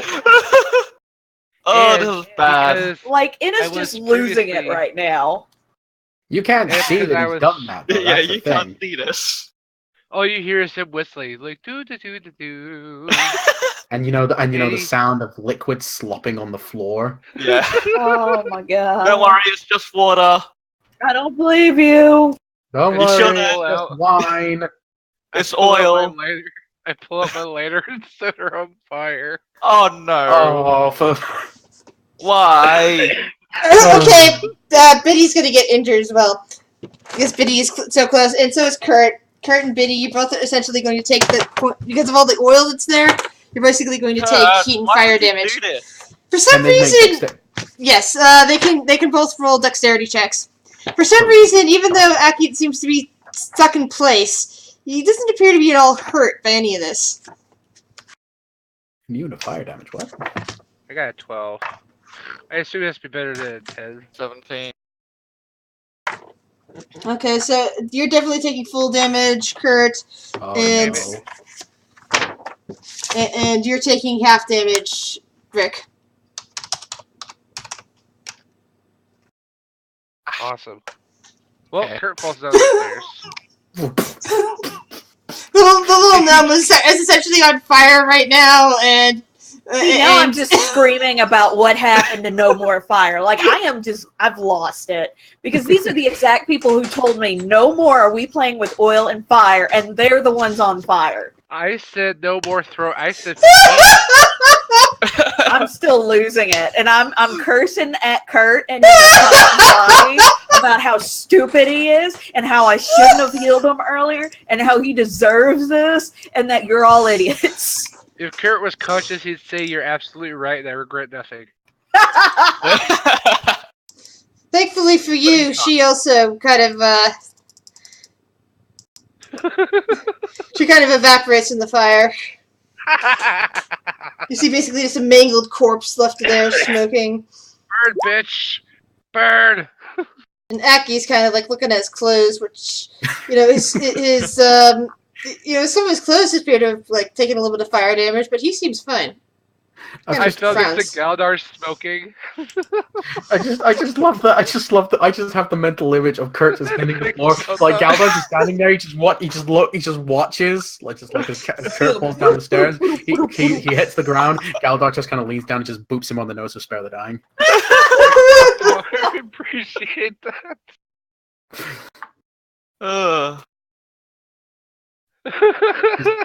Is Kurt still on fire? No, I think he got put out from falling down the stairs. He took a very literal stance on stop, drop, and roll. Absolutely. Can someone heal me? Green I'm out. Green goes over, stoops down, lays his hand on Kurt. Oh shit, is she dead? I don't know. Is she? Looks up at Aki. Aki kind of looks down at the body, prods it with his foot, kind of putting out some more of the fire. He kind of looks over and nods. She appears to be very inert. Damn, I'm a genius. So now I start saying obscenities under my breath about how stupid Kurt is. Because there's not that many left that have been here longer than me, and I don't want them to go anywhere, but they're being stupid. That's the only thing I could do. Can't hurt her with my fist or my sword. Level. I'm healing Kurt for 25. Thanks, dude. Appreciate it. The abbot kind of looks around and says, "Is this normal for your companions?" Unfortunately, it's usually worse. And we've only burnt down 2 buildings. Drip Drive comes over and uses his go-to. Everything's drenched in water. No, you now notice only a what appears to be a scrawny young man with brown hair. Oh, hey, welcome to the party. It's sad to say, but I'm gonna assume that this lady that we how do I say that? Okay, this lady we just set on fire was a friend of yours at one point. Yeah, but size. That would probably be Velasky. I was creating her to become a perfect companion for Strahd, so that he might become a better person in this land. Oh, great job, Kurt. She was attacking us. I believe that Green by this point has kind of closed his eyes and, you know, done the standard calming his anger thing of just taking a deep breath and just saying a silent prayer to his father.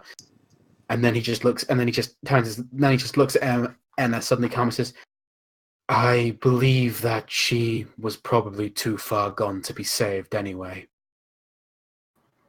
Yeah, but did you have to spill her with fire whenever we had her owner/creator with us? Green's kind of heads outside, goes over to a patch of like dirt and loose dust or whatever, and just basically puts it over his sword to put the fire out. Because putting water on an oil fire is a bad idea. It absolutely is.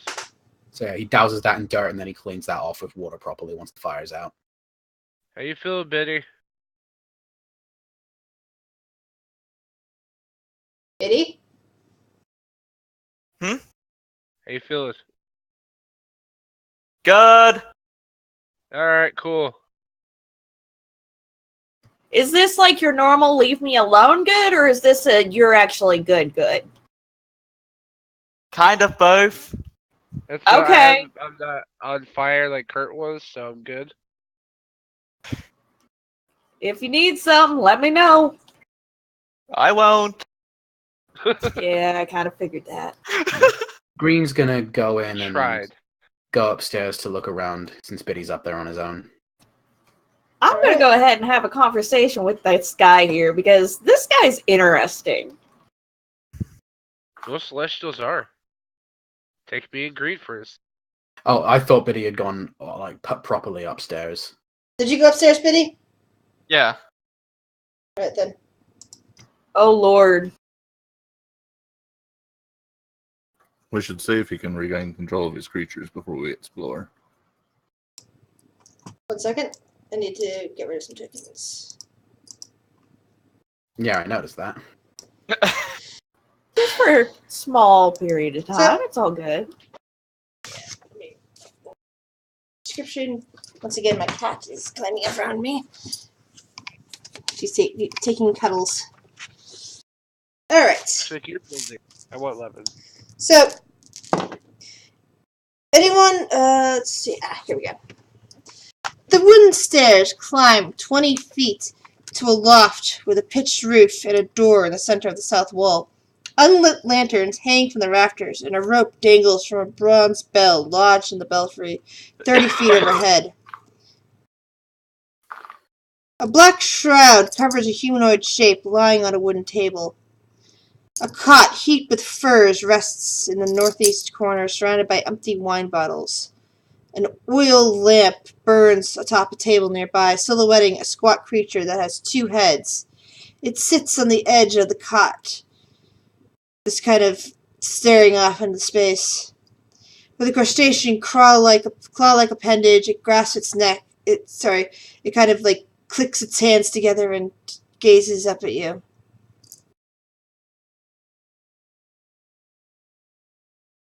Does it say anything when it looks at us? Hello there. I take it you have done away with the master. No, he's Like left. a bitch. He's fled, but this place will not be left without a leader, shall we say. Caretaker. That's good. What is your name, friend? Green says as he gives Biddy a look that says, "Watch my back, just in case." And then We've got a musician up here. I am called Cloven.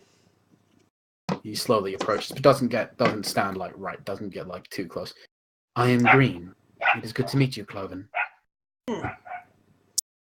So, why did you come to the Abbey in the first place?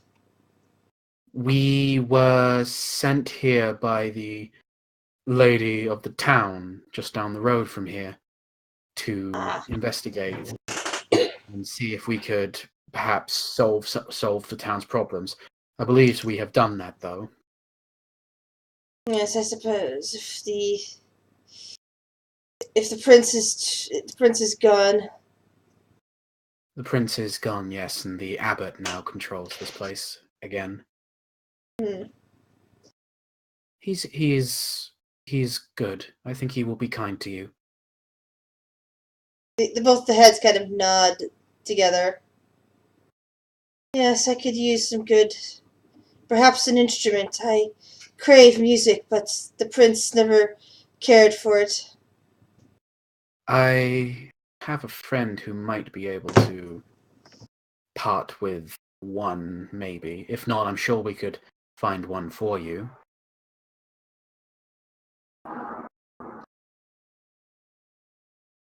That would be most kind. Are you a bard of sorts, then, Cloven? I don't actually know. I just know that I want to play music. Well, we'll see if we can find you a loot or something. And I gesture for him, but as I say, and yeah, basically just look at Biddy and say, "Do you need some more time to yourself? Are you going to Yes, be okay? I'll be fine. If you need to speak, you know where I am." And he gives Biddy just his standard smile, and then gestures for Cloven to follow him downstairs. Goes with you then. It will just take a quick look out this door. Alright, so I'll give you the description of that. That would be the door to the outside.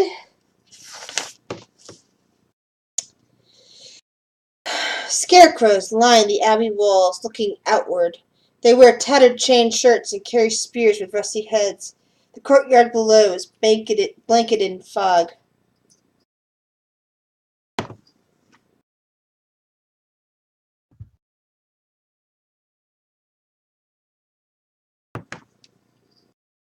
It will probably just stay up there for a while. Alright.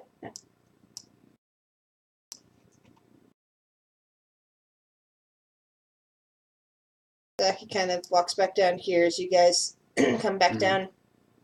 Yeah. Green just comes downstairs with Cloven. Everyone, I'd like to introduce you to Cloven. Dude, that guy has Hi. a crab claw. He waves it for you. Awesome. Yes. I look at the Celestial and I go, "Is that one yours?" The Celestial looks back and says, "In another cycle, yes. But not this time." Green steps outside and approaches Enna, and he kind of, as he comes out, and now that the conflict, he actually turns and he does bow to the abbot, but not like a full bow, just like a half bow of respect, and then turns to Enna. Cloven is actually somewhat of a musician, and he is, for some reason, he feels compelled to play. Do you have an instrument you wouldn't mind parting with for a while? Just to let him sate that need? I look over at the abbot and go, "Is that a bad idea?"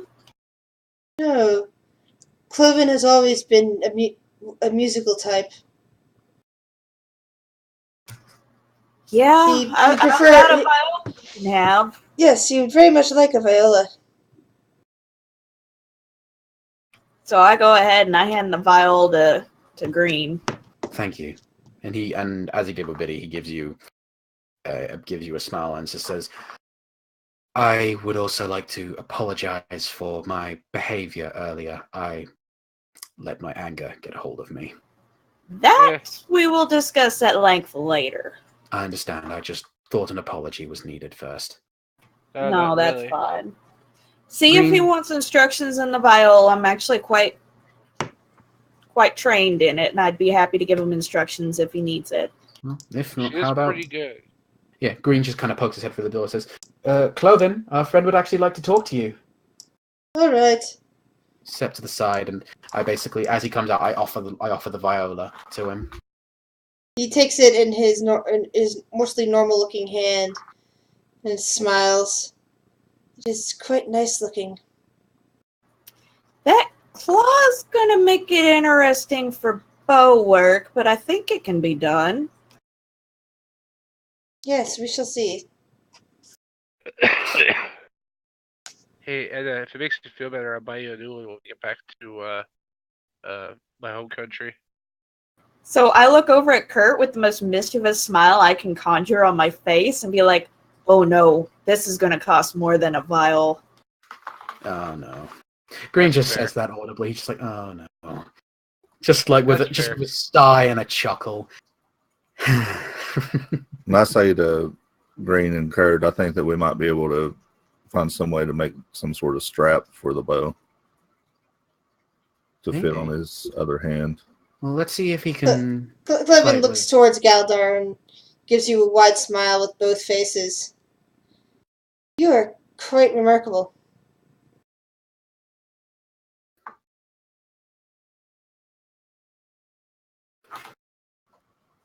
So the abbot's just walked inside, right? Yeah, the abbot just walked inside and is quietly talking to Ekai and Drip. Mm-hmm. But anyway, I decided to go, Abbott, just out of curiosity, you're Hey, gonna be able- Abbott! God damn it. I hate that guy. I just face You palm don't so like Abbott hard. and Costello? Come on! I grew up loving them. No, I was. That has to be. Damn it, I think it's. It had to be Spaceballs or said one of those once. movies. It had to be said once. Now that we've said it, now we've got it out of the way. That's And, never and referenced it especially, you have to watch Abbott and Costello Meet Frankenstein. again. Oh god. That's one of my favorites when I was a kid. Oh god. Okay. That's from something else. I can't remember what it was though. I think it's a Mel Brooks movie, but I don't remember which one. Young Frankenstein? Spaceballs. Was it Spaceballs? It was on Spaceballs too, because there was an Abbott in it. Yeah. Yeah. Anyway. I asked him if he's gonna be able to prevent these creatures from attacking the town. I should be able to have a hand at it. The Abbott It's also confirms. from Robin Hood Men in Tights. That's what Yep. that's the one I'm thinking of. We're men in tights. We roam around the forest looking for fights. Sorry, didn't mean to cut you off. I didn't mean to cut you It's off. been ages since I've seen that movie. It's so good. It's I on, like it's on Harry Netflix. Ellis. Ooh, is That's it? the very Ooh. first. Yeah. That's the very first movie I ever. That's the very first thing I ever saw with Dave Chappelle in it. Such a great movie. But yeah. So I tell him that's the reason why we came up here originally. You know, figure out why they are attacking the town in the first place and to make sure it never happens again. I feel with you in charge that won't be a problem. And if anything, if you'd like to, at some point, you can meet with the village leader and discuss it with her. If that's something that you feel up to. Perhaps in time. Assuming I'll that come in and this ask is- if there's a functional chapel. he basically is in the middle of saying that the following. He says, if there is time, of course, time could be reset at any moment. And then you come in asking about the chapel as you're saying that, and he says, well, there used to be one here. He kind of looks around the room. It looks as if it's been repurposed since then. Yeah, that guy's kind of a douche. And I say, well, an abbey and a chapel in itself should be a beacon in the darkness and not left in this state. That is very true.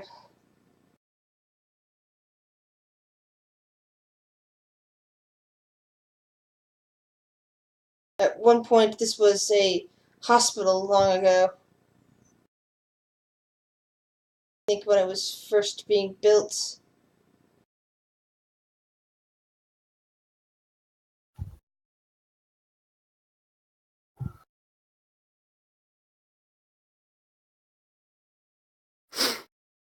Well, I don't think we have any other business to tend to here. Could probably head back to town now if you guys want. I don't know. Might need to look around. I don't think that'd The be prince may wise, have left 'cause some we- stuff. Well, when we were looking for the abbot here, there was a pretty gnarly-looking guy trying to kill Anna's bird. So The bird let us sneak past. Well, now we No, should see I- that since the prince is gone, if his creatures will calm down or if the abbot can get them under control.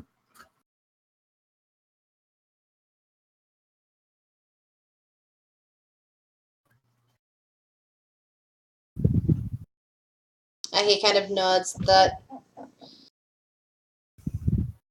Perhaps you should go and see about this creature, and Drip and I will stay here and talk to the abbot some more.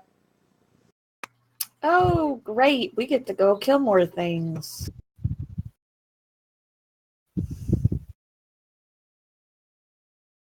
I think with more of us than we should. In fact, Anna, before you go, Hmm? I think we should get Biddy. He's on his own right now. I don't want to leave him on his own here. If we are to go and fight, He doesn't like me for good reason. You might want to try to go get him yourself. That was my plan. I wasn't suggesting it. I'll go and get him.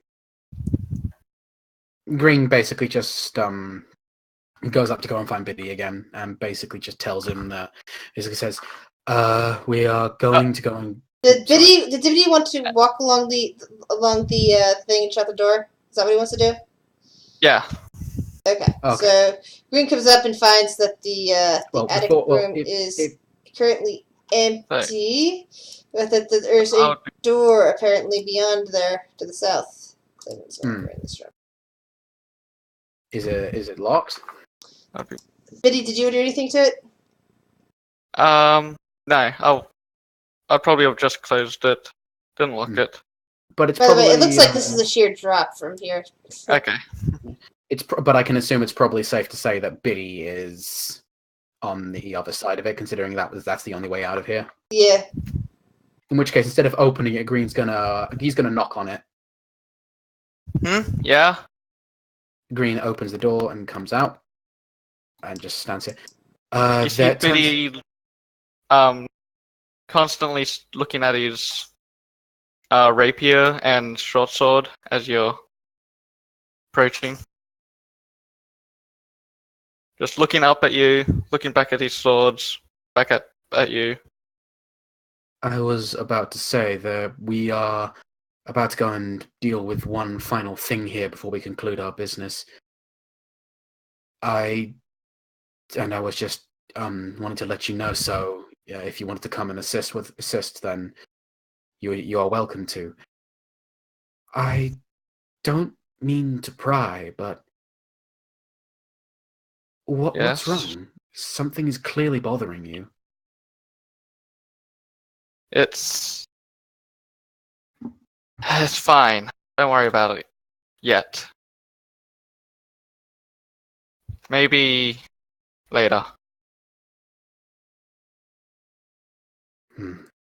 Well, if it is bothering you, I'm your friend, and I would like to help, but if I shan't force you to say everything if you do not wish to. But as I said, if you do need to talk, then I'm always willing to listen, friend. And he gives you a friendly pat on the shoulder as he says so.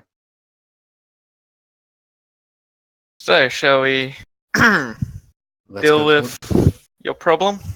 Let's go kill some monsters. And he gives you a smile as he turns and heads towards the door.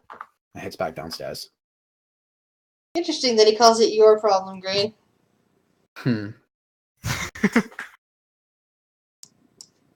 Yep. But he makes his way downstairs.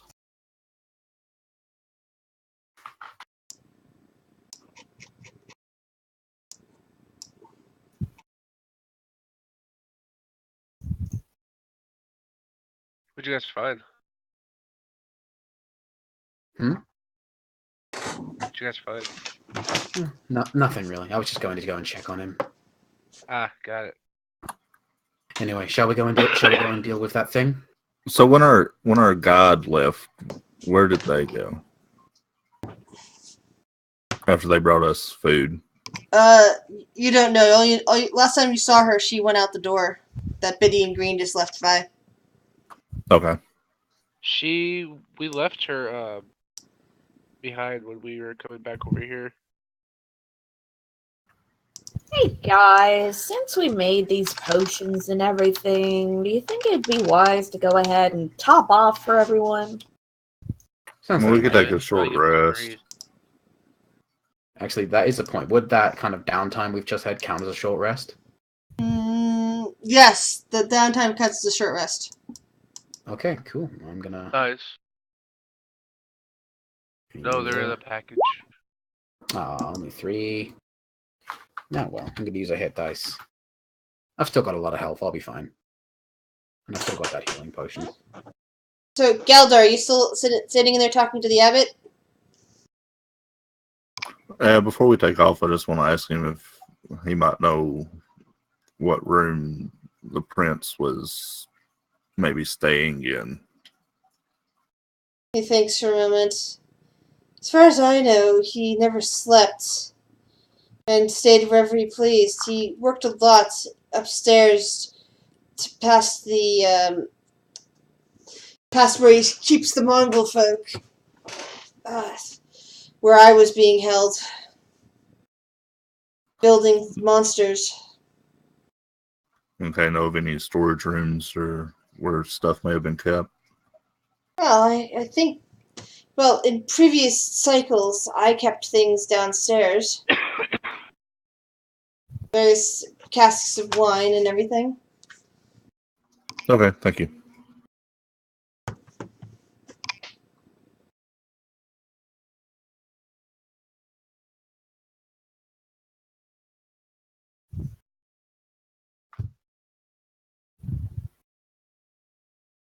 Kurt, I'll follow again.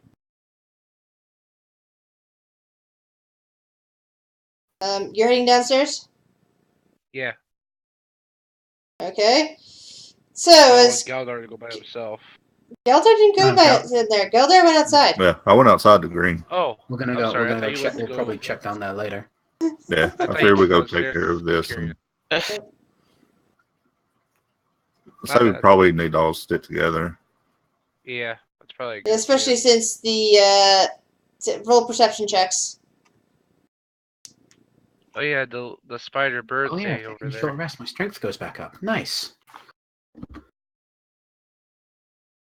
So, Enna and Arame, you manage to see through the fog and notice a tall, hulking shape heading down this way with the head of a wolf and the long, strong arms and basically stitch patterns crisscrossing parts of its body, interplaced between human and wolf.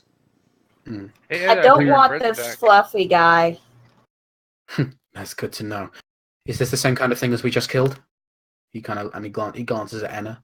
Kinda looks like it. We may have to make use of fire again. I got you on that one. I got more oil. Nice. So yeah. So while it's at a distance, everyone just fucking throw fire at it. Well, Yeah, I literally produce fire in my hands now. Fucking Grizz with her goddamn that toys.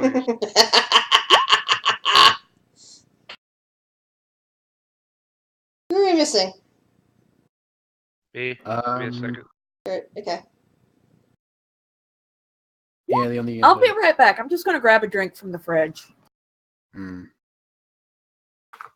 About how long has it been since our last fight? It's been long enough for a short rest, easily. Yeah, it's been long enough for a short rest. So anything that That would require a short rest, then it gets refreshed. Yeah. So that means my my radiant soul has not been refreshed. God damn it, that's a long rest. Yeah, thought I it might think have that's a been. long rest. No, it's my action surge that gets refreshed, because that's a short rest. Yeah. Same for my second wind. But it didn't. So do over that, 10 so- minutes. yeah. Yeah, that So was easy. That was easily Okay. more than 10 minutes. So it charges after green and starts its attacks. Okay, starts its attacks. Oof. Okay, I'm gonna take that first hit, but on the second hit, I'm going to use one of my combat superiority things, and I'm going to cast parry, so I can roll a superiority dice and reduce the number by that plus my dexterity mod. So 4. Okay. Well, How are you looking there, dog? let's see. Oh fuck! I'm low. Jesus. Yeah, he fucked your shit up, dude. A little bit, yeah. Yeah, basically, since you beat that last one so quickly, I decided to throw the one that's even harder at you. Oh god damn Of it! course you did. You know, we only almost lost Kurt, but sure, go ahead. Throw a harder one at us. Well, that was partially my fault. Sure, what do you do? I'm gonna stand right there. I'm gonna chuck a knife at him.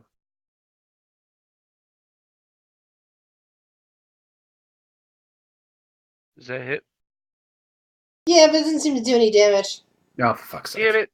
One of these things again. Didn't we already do this once? Like, why would Yeah. you think? Well, Might I'm have not been done yet. I'm gonna. On and off channel. I have Molotovs ready. I'm gonna chuck Oh one my at it. god. It's I mean, not the vodka, is it? No, it's the oil. Oh, okay, because But I was about to get upset even more. Instead of throwing it directly at him, I'm gonna throw it right here so it doesn't hit. Roll dexterity saving throw. As in me. No, Kerr has to roll a dex. Sorry, Kerr has to roll a dex check first to see how far I was the gonna say, thing gets. what am I saving from? Sorry, I I meant was to about say to check. So, yeah, I do want to double check something real quick because I think And is it this I think thing real or is it currently on fire? I lit the cloth, Alright. a Molotov. I think I get proficiency in that's what I'm looking for. And improvised throwing objects? Yes, thank you. Let me double check. I'm not 100%.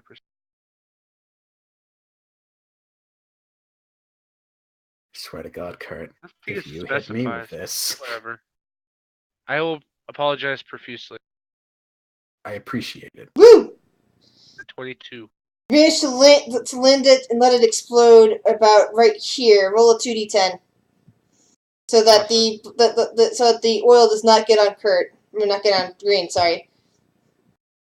If you'd rolled a nat 1, you could have injured everybody in your party except for Green. Yeah. I'm gonna assume that's 15 points of damage to it. It does 30 points of damage to it as bits of the fur catch on fire. Oh, dang. Woo!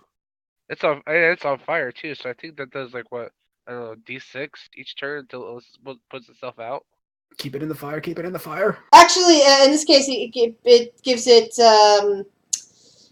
it gives it disadvantage on attack rolls. Bitchin'. See, and a fire can be used for good.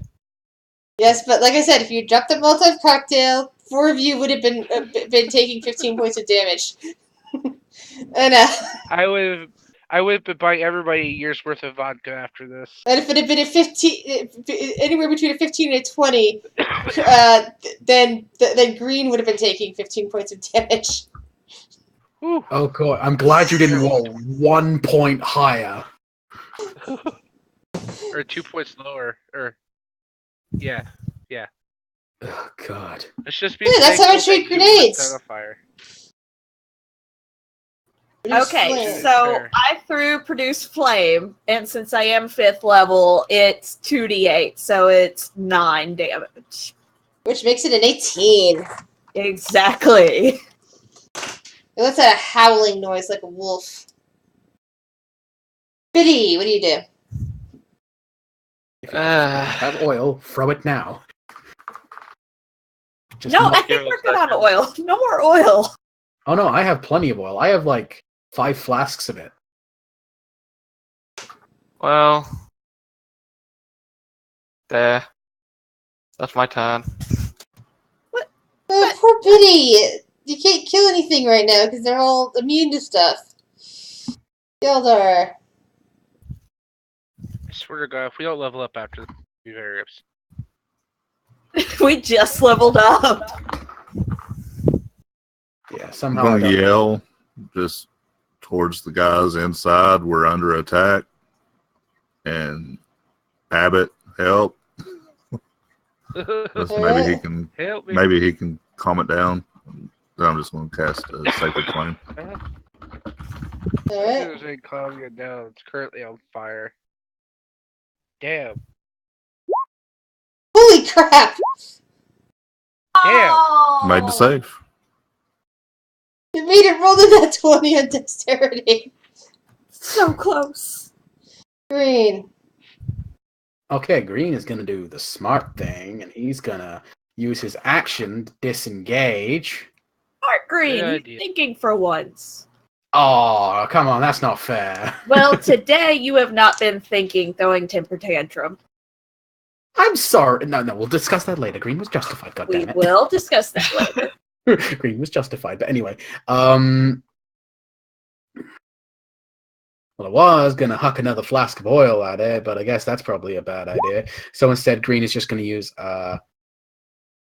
a bonus action to use Second Wind and regain 7 hit points. All right. And then use the rest of his movement to, get away from it.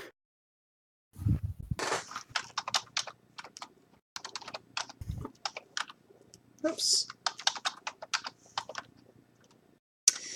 Sadly, it goes charging right at Green. Oh, for fuck's sake. Ow. Go. Miss. Hit. Shit. I am down. You're just gonna see it go wham wham, chomp. I regret this. I regret my life choices. Thwomp. Yeah, Anna just kind of screams in rage at this point in time. She is not happy. She is pissed. Kurt.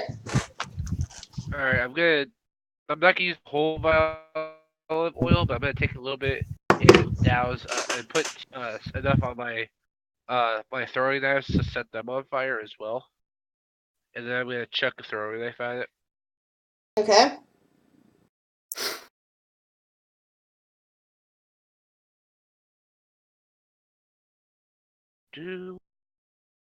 Oh. Alright, roll a Oh, nice. 1d6. Oh no. That's not good. 3. Alright. Because the piercing And then damage as doesn't a- hurt it at all, but the flame, it adds damage to it. Now I'm with my way of the kids say, if I spend a bonus action, like initial D4, will it take that D4 of damage? Probably not, huh? Piercing. And the way of the can see work from a throwing weapon?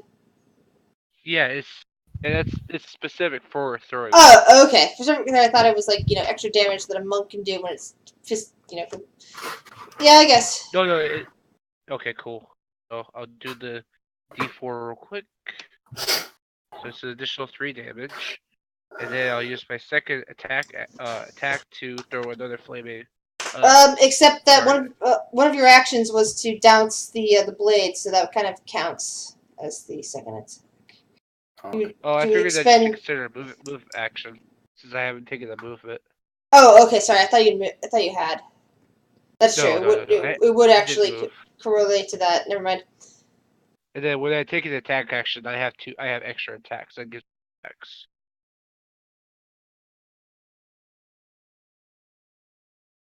Another throwing knife. I don't think that way.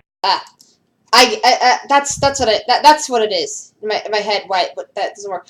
You can only expend movement action to do one to inflame one at a time. So basically, only one of only your first one had flame on it anyway. You just wasted a second knife for no reason. Oh well. That's what wasn't making sense to me. There we go. Fair enough.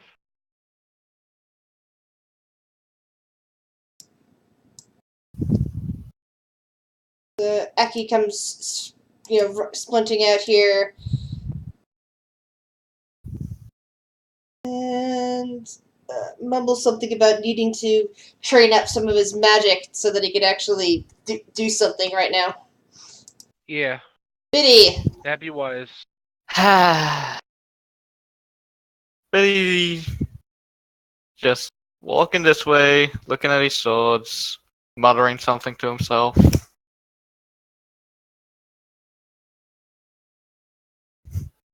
That's his turn. And, Yeah. So I'm pretty pissed off at this point in time. So whenever you move into their attack radius melee, does that count as a provocation? no, only move out of. Okay. So what I'm going to do is I'm going to go ahead and throw another ball of fire at the dude. Awesome. For total 16 damage. Love it.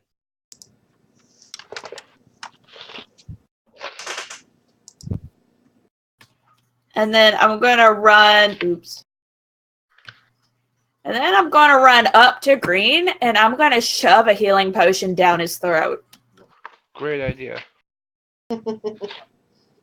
Green, I'm gonna let you roll that.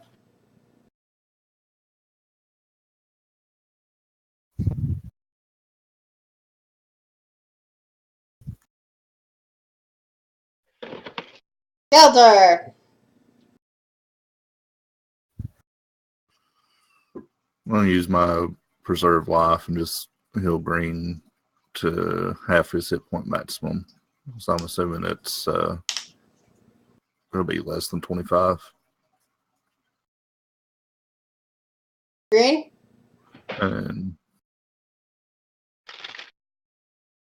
I just Yeah. realized my mic was on mute because I'm a fool. So that will go up to... My hit point maximum is 49. yeah, so it'll take you up to whatever half of that is. 20, we'll say 24, rounding down. And then as a bonus action, I'm going to cast Sanctuary on Green.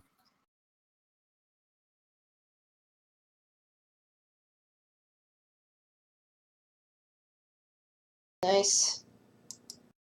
Green.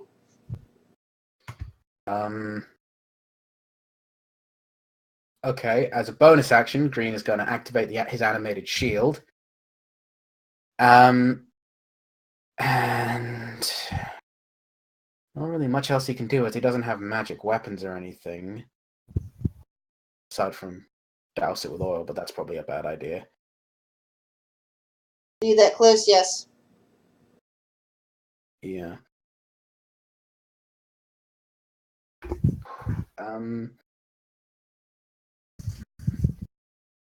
Trying to think, because the only thing I can really think of is just to disengage and move back, but at the same time that would just leave Anna up to being hit. Well, considering we can't hit you right now. Oh wait, it can't hit me right now? Sanctuary. Oh, well, that is true. Immediately target somebody else. Yeah. I'm gonna hurt here in a minute because I gave you a healing potion because of your dumbass passing out. Well, okay. Did you take 2, River? Yeah, I've still got an extra one on me. Okay, yeah, I forgot I have 2 of them as well. So. Okay, what I want to do... Oh, it's on fire, so I can't touch it anyway, because it'll set me on fire. Never mind. That's a dumb idea. That's dumb as well. I'm about to... Oh, God. Would you prefer if I moved away? No, you're fine. It's not something I'm going to throw. It's something I'm going to do physically. I love how these ideas just keep getting worse and worse. Yeah, well, to be fair, we're in a bit kind of dire straits now. Okay, Green is instead going to disengage, and he's going to move back to Aki. Okay. The flesh golem, the wolf-headed golem thing, moves a little bit, turns towards Enna, and immediately goes for her. Oh God, no! I knew that was going to happen.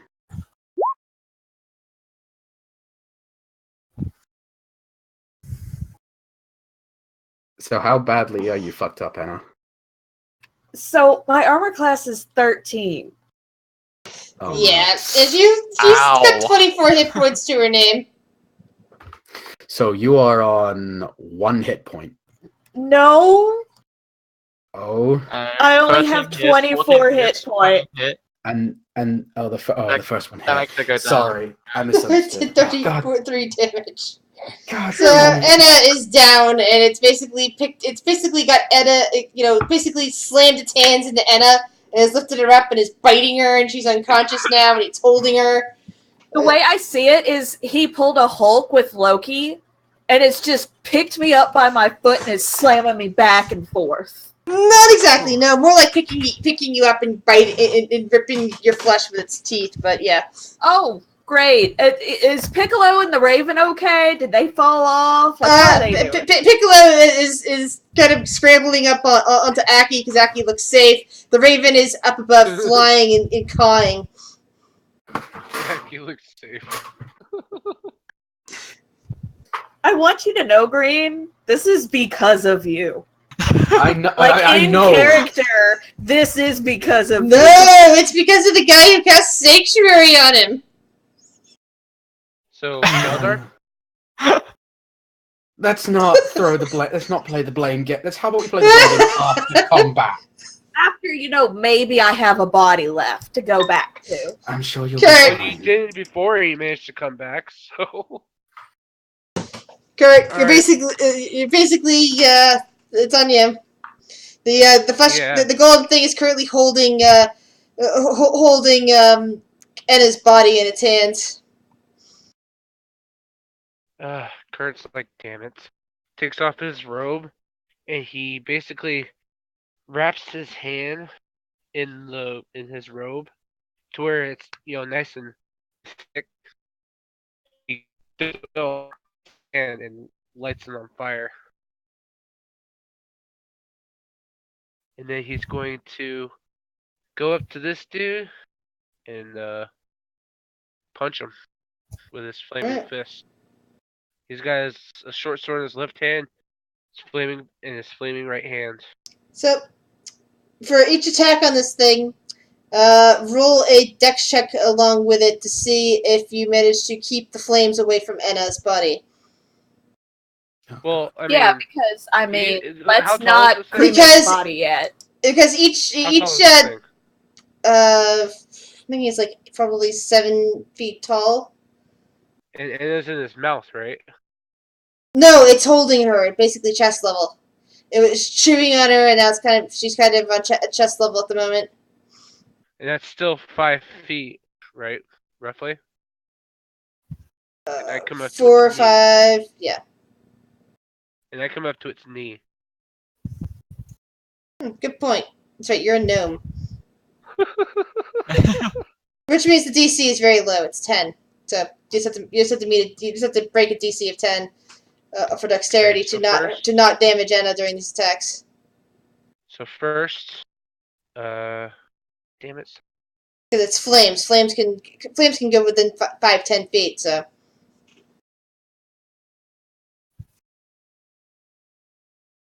First attack. that's a miss. Okay. Second attack. Hit. Dex check, please. You good? And then, so instead of bludgeoning, you want me to roll d6 for fire damage? No, that counts as fire damage. Okay, so yeah, 5 points of, so I'm gonna go ahead and do another punch. So dex check. Yep. Oh yeah, you said 10. Yeah, so we're And good. then And that attack actually causes it to collapse to the ground. And it is I kind of break its collapsed on knee. top of it. And then Okay. after that, if this is okay with you, I'm gonna take one of my healing potions and shove it down her throat. Green was literally about to do the same thing. While I'm going, Piccolo hops over. Fire. Piccolo hops over Green and just tugs onto Enna. Meanwhile, the Raven lands on Biddy's shoulder and caws at him. Paka! Biddy just starts cleaning his rapier and short sword. You hear you hear this kind of a hissing noise coming from the well that you're standing next to. Oh.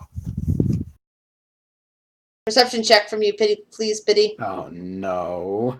Great. Are we gonna You're have to right, fight Anna. another thing? You see glowing eyes down the bottom of that well, watching you. Please get away from it.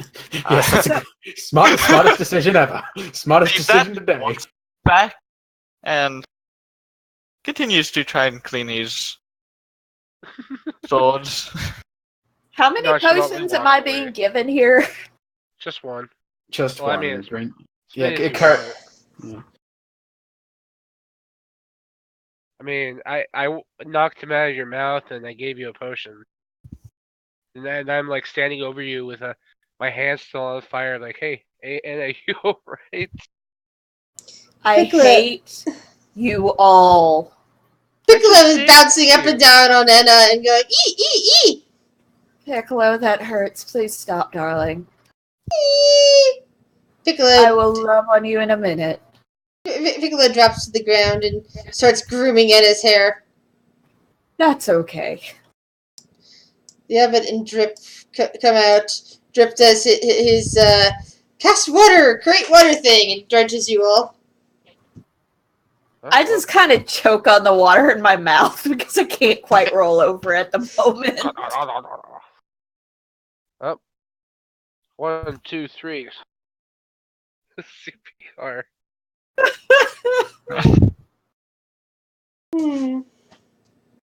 So the Abbot kind of folds his arms and observes you. Well, at least I did not have to bring any of you back from the dead. That's good. Yeah. Well, our friend here If has you already been could brought bury back any from the healing, dead though, once. that would be appreciated. Oh, of course. And he comes over, he steps between puts his hands on Green and Enna, and suddenly you're both healed fully. And then he glances over towards Biddy. You look injured as well, my son. Just a little bit. I'm fine. Allow me to heal you. He reaches out a hand towards Biddy. Biddy will just take a step back from him. The Abbot drops it. I am sorry if I caused offense, my son. And heads back to the rest of the group. You have done so much for me. Allow me to offer you the following gift as repayment. Okay. I will offer you 3 resurrections. Bring me What do you bring mean? me the body of somebody who has died within the last month, and I should be able to bring them back. I vote Ortovi. I was gonna say, we buried You him mean somewhere. bring back my brother? The Abbot looks up. You have a dead brother? 2 of them. Yeah, Well, 2. I think Yes. If they're Well, I here in think we Barovia and found have died within the last month, I can resurrect them for you. You just need to bring me the body. Well, I But think we he found our 3 targets. When we Biddy buried the looks at second brother. those. How long was it since they died? About a week, I think. About a week. Ah. Yes. Yeah, it's been about that, yeah. Let me When did we think. bury the paladin's body at? No, he's buried Fawn. We buried Fan. But Really? unfortunately, Adler's body got left behind in the death house, which then collapsed in on itself. I believe Yeah, that's what I Adler's. thought. I believe we can only recover the body of Fan. I think your Adler's body is lost to us. Yeah, I'm sorry. that's what I thought. That flaming fist was cool, though. What do you guys think? Not the time, Kurt. Ortovi's, we buried him outside the tower, right? Yeah. I look over at. The Abbot thinks for a moment. Do you have a piece of this Adler? I gave you his ring, I think. I have our family's signet ring that Adler always wears. I am afraid I would need something more substantial, like a finger in that ring. I know it sounds morbid, but if you had a finger, I could regrow him. Well, Biddy just looks at everyone. We know that the house was destroyed, but we do not know the status of the basement underneath it. Because if you remember, when the house was destroying itself, the basement was not filling with smoke. To those of us who were there at the time, which I believe is Enna and Kurt. Yeah. There's also GM notes that there was also the other body that was left behind in the burnt out mansion. Of RMA. But that house burnt to the ground. Yeah, you probably would find enough of his body to resurrect him. Unfortunate.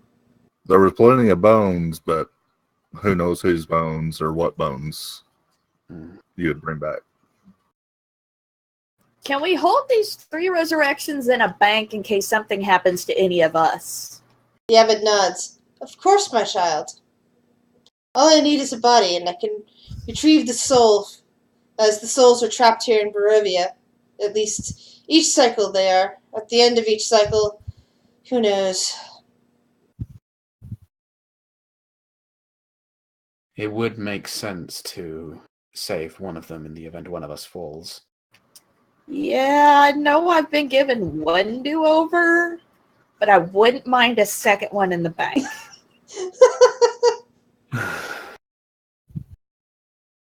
Especially after I got to be a chew toy. I think this is probably a topic of discussion best served for after we've had a rest. Can we have vodka for that rest? I believe so. Fantastic. Let's go back to the town. Aki kind of looks over at Anna and says, at dinner we had, or lunch or whatever the meal was, sorry, because Jam is forgetting what time of day it is, we actually had a really nice glass of wine. Yeah, I heard something about pheromones and dragonborn, and I don't know if I'm willing to take that chance right now.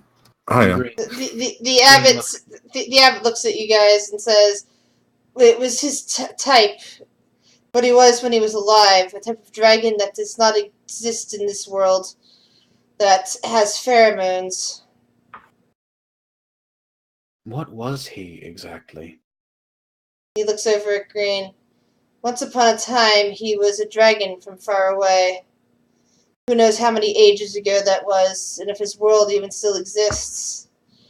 But now he is an undead who wanders throughout the multiverse, doing things that he refers to as interesting. He was locked away in the what's the name of it? I had the name written down at one point. He says the name of a place. Then you can roll a arcane knowledge check to know what that place is for a while. 16? Yeah, 16 will probably get you. Then he's describing Arme especially with your with the religious knowledge on top of the Arcana. He's describing a plane that supposedly is part of the Abyss. I can't remember if it's part of the Abyss or part of the Infernal plane that houses prisoners throughout the multiverse. That's essentially the archetype of all prisons. I know the one you're speaking of. I can't remember the name though. Yeah, I can't remember the name. One of the 9 hells, maybe. Maybe, but he says he was in prison. Like he was imprisoned there for some time until he and another broke out. They were both imprisoned later here in the Amber Temple. He kind of amends. And then more recently he broke out.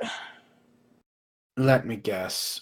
Did the other one whom escaped happen to be sealed away in the Amber Temple as well? The abbot nods. Yes. Was he by any chance a vampire? No, actually. He okay. used to be a demon.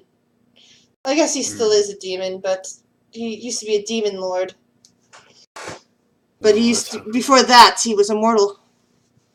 He took over a plane and then ran afoul of Los. And she sealed him in amber.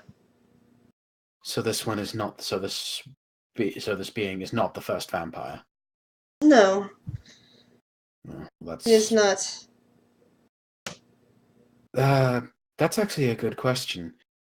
Do you know of anything called a soulmonger? The abbot thinks for a moment. What I've come to suspect many times, I'm not sure how many, as my memory resets along with everything else, that it is at the source of the time cycles here in Barovia. And that time cycle. I am actually a forerunner to it, but I have become embedded in the cycles, as it were. The only reason why I did not get destroyed in time, or sucked away like the souls, is because he kind of looks at the others who do not know this, and then reveals himself with all of his wings and glory. I am a celestial and possess no soul to be stolen. He then kind of folds the wings and looks at Kurt and to Green and says, "One day you too shall ascend to become true celestials, and shed yourselves of such concerns as mortal flesh and souls." So I Yeah. say a startled curse word in Celestial. It is all right, my son. Yeah, Green, but until then, he lights his pipe. I Green think I'll is just not enjoy it. sure how to react to that. It's like he doesn't necessarily react positively, but it's more just he has a look of, oh, huh, and no matter. Do you know where the Amber Temple is? He thinks for a moment. I know that it is to the south of here, but the trip of the road will be quite dangerous. There are many dangers down that route, and it is very cold. And then, of course, the temple itself has plenty of protections. Oh, now she's high as balls again. I wasn't high the first time. Oh no, you were. No, I was that was drunk. Biddy. You Biddy were drunk. was high. Oh, Now yeah. I'm Biddy was high. high. Yep, it is shipping balls. Told you all that was the best shit. Oh, I do not want to be on that come down. Good lord. Anyway.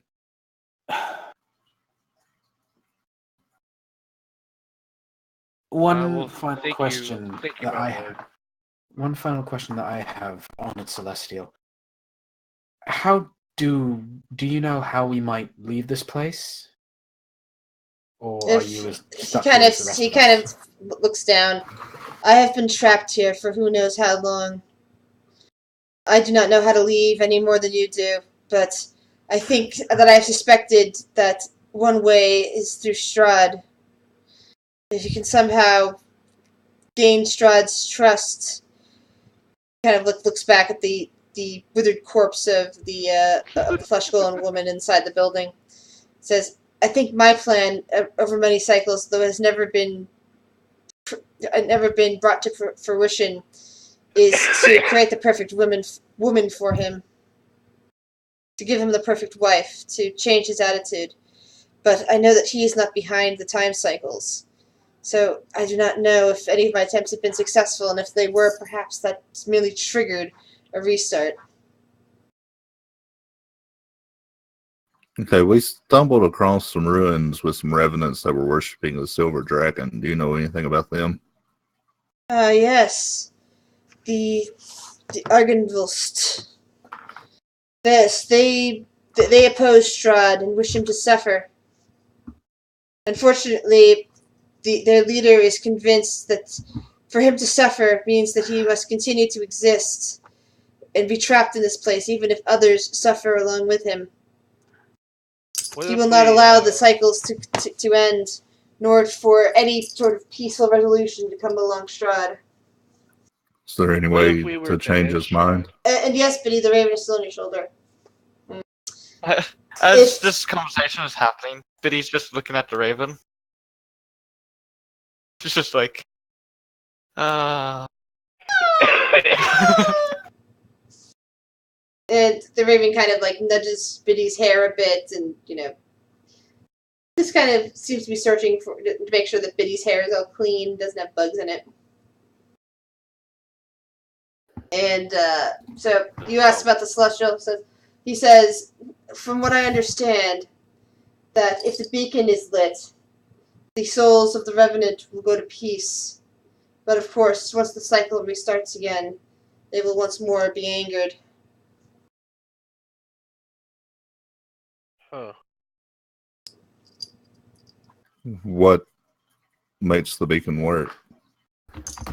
To light the beacon, you must find the skull of the dragon. Do you know where it's located? He thinks for a moment. I believe it was last seen in the possession of Strahd's mother. Not his biological mother, he holds up a hand, but one who thinks of herself as his mother. Huh. Heck, good to know. I guess a lot of answers are linked to Strahd. Yes. Yes. Shock there. I feel like we're probably going to need to go see him after this then. Do you know of any items or anything that could help us that might be here in the Abbey? I cannot attest to anything that may or may not be here at the moment. Every cycle is different. Things do things repeat. Many things repeat over and over and over. Things do change slightly based on who comes into who comes into Barovia. Things get moved around. For all I know, one such item may have been placed somewhere in the Abbey, but I do not sense a presence of anything that would be of use to you at the moment.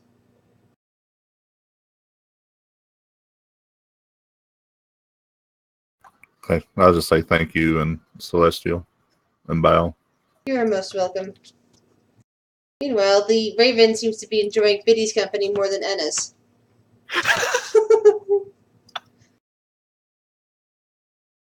Loki seems very content to be eating out of Biddy's hand.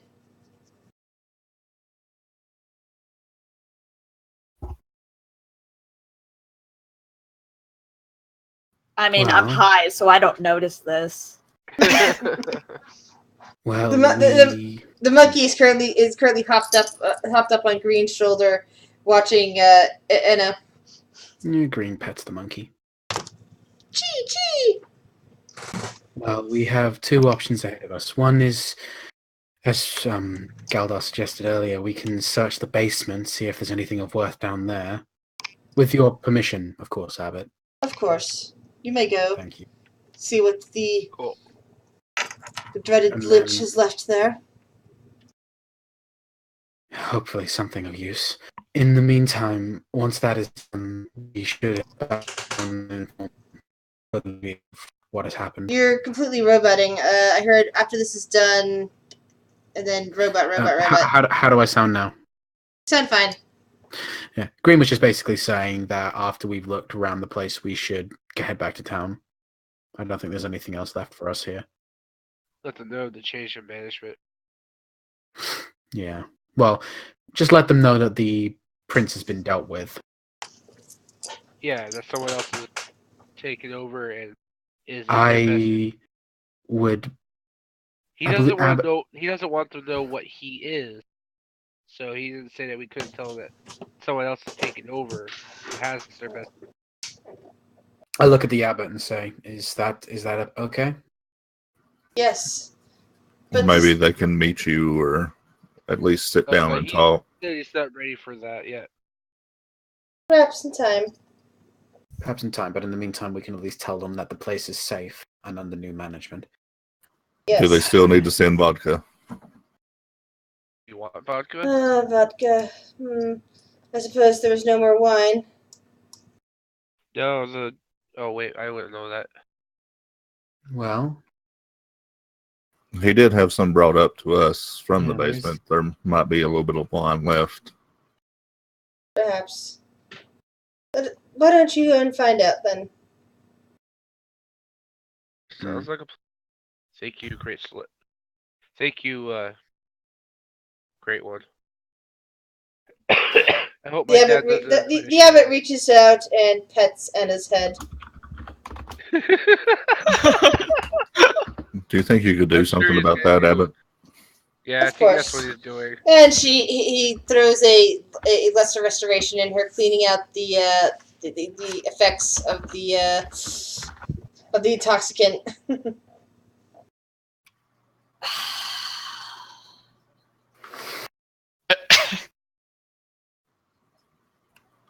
Party Thank you, later. Abbott, for your work now. concern. I appreciate that. And I give Green an evil glare. And I just walk back towards the cart. Why are you glaring at Green? Because he passed out and I go to save him and then I get over there and then I get turned into a chew toy. So yes, I'm mad at Green. Green happy with does her. look you in the face, and he doesn't necessarily look at you fully, but he does make eye contact with you, and Aki and Drip go with you, Anna. you just see he has a look of complete shame on his face. He is upset right now. As I walk away, I just mutter, "We'll talk later," and I just walk outside. I know. Green just goes to go back inside and go to the basement without another word. I follow Green, shake my head, and just mutter to myself, you'd think that they didn't have a cleric in this party. Thanks, Galdar. Thank you for your...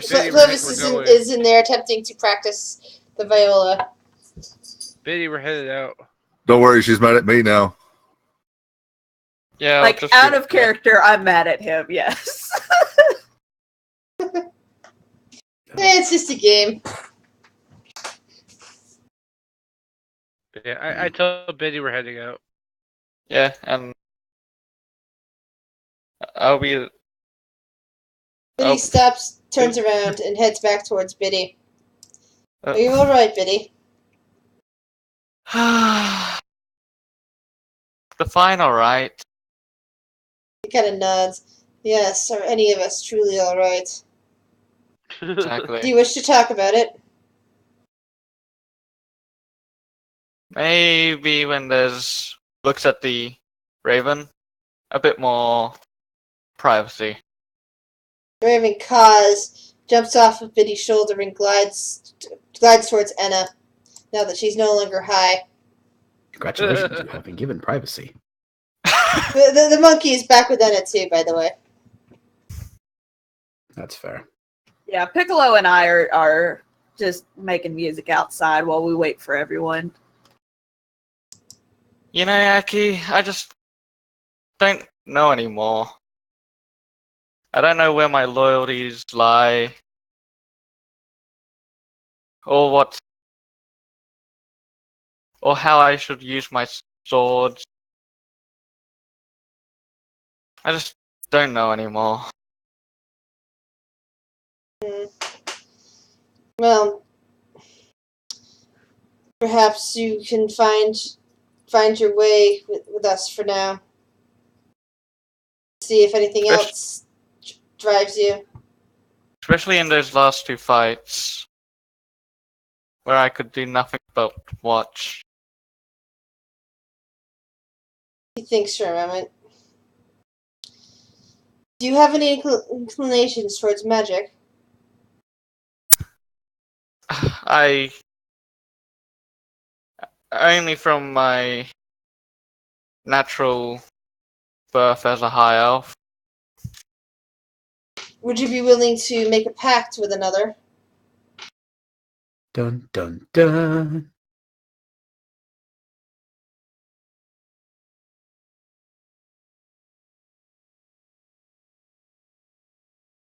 Could you come back to me on that one? He nods. We can talk later. I know a few, if it's possible to even communicate with them through the Veil of Barovia. And he kind of steps some step away to give you a little privacy as the other three head into the basement.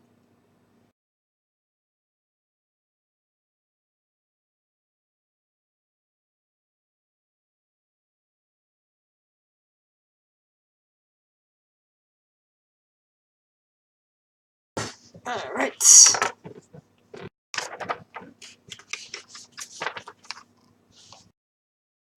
The stone steps descend 20 feet to a cellar that contains 10 barrels of wine and an L-shaped wooden rack packed with wine bottles. There is also a small stove in one corner, not visible on this map, in a prepare area where it looks like dinner has been cooked and prepared. Green just slowly paces his way around the room, just looking for anything. Sorry. You see that the various barrels are emblazoned with the winery's name, the Wizard of Wines. There was a place on the map with this name. The barrels against the east wall. One wall contained purple grape mash number 3, which is, the cheap stuff you've already tasted before. 4 other barrels against another wall contained red dragon crush, which you haven't heard of before. And then there's a wine rack that contains 33 bottles of purple grape mash number 3 and 24 bottles of red dragon crush. There also appears to be a bottle on the rack with no stopper. Its label reads Champagne de l'Estampe, and it contains a rolled up piece of paper, possibly a scroll.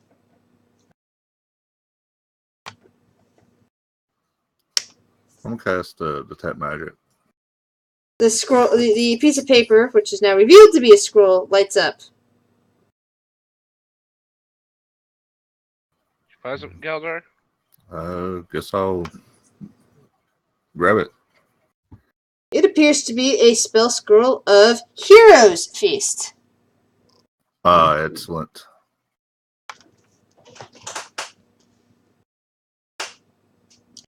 Other than the bottles of wine, doesn't appear to be much else interesting in this room. Mm. Green goes up to it, takes a couple of the Red Dragon wine bottles, puts them in his pack. Right. I'll take 2, but I'm gonna take 1 to the abbot and see if that's what he likes. Alright. Nothing else in the room of note that we can see. Nothing else. Okay. Guess we're headed back up, though. Yeah. Go up, head back to the cart. Do you present that bottle to the abbot? I do. Alright. The abbot smiles warmly. He now looks like a human again. Hi, thank you, my son. I've heard this type of wine is no longer possible to obtain.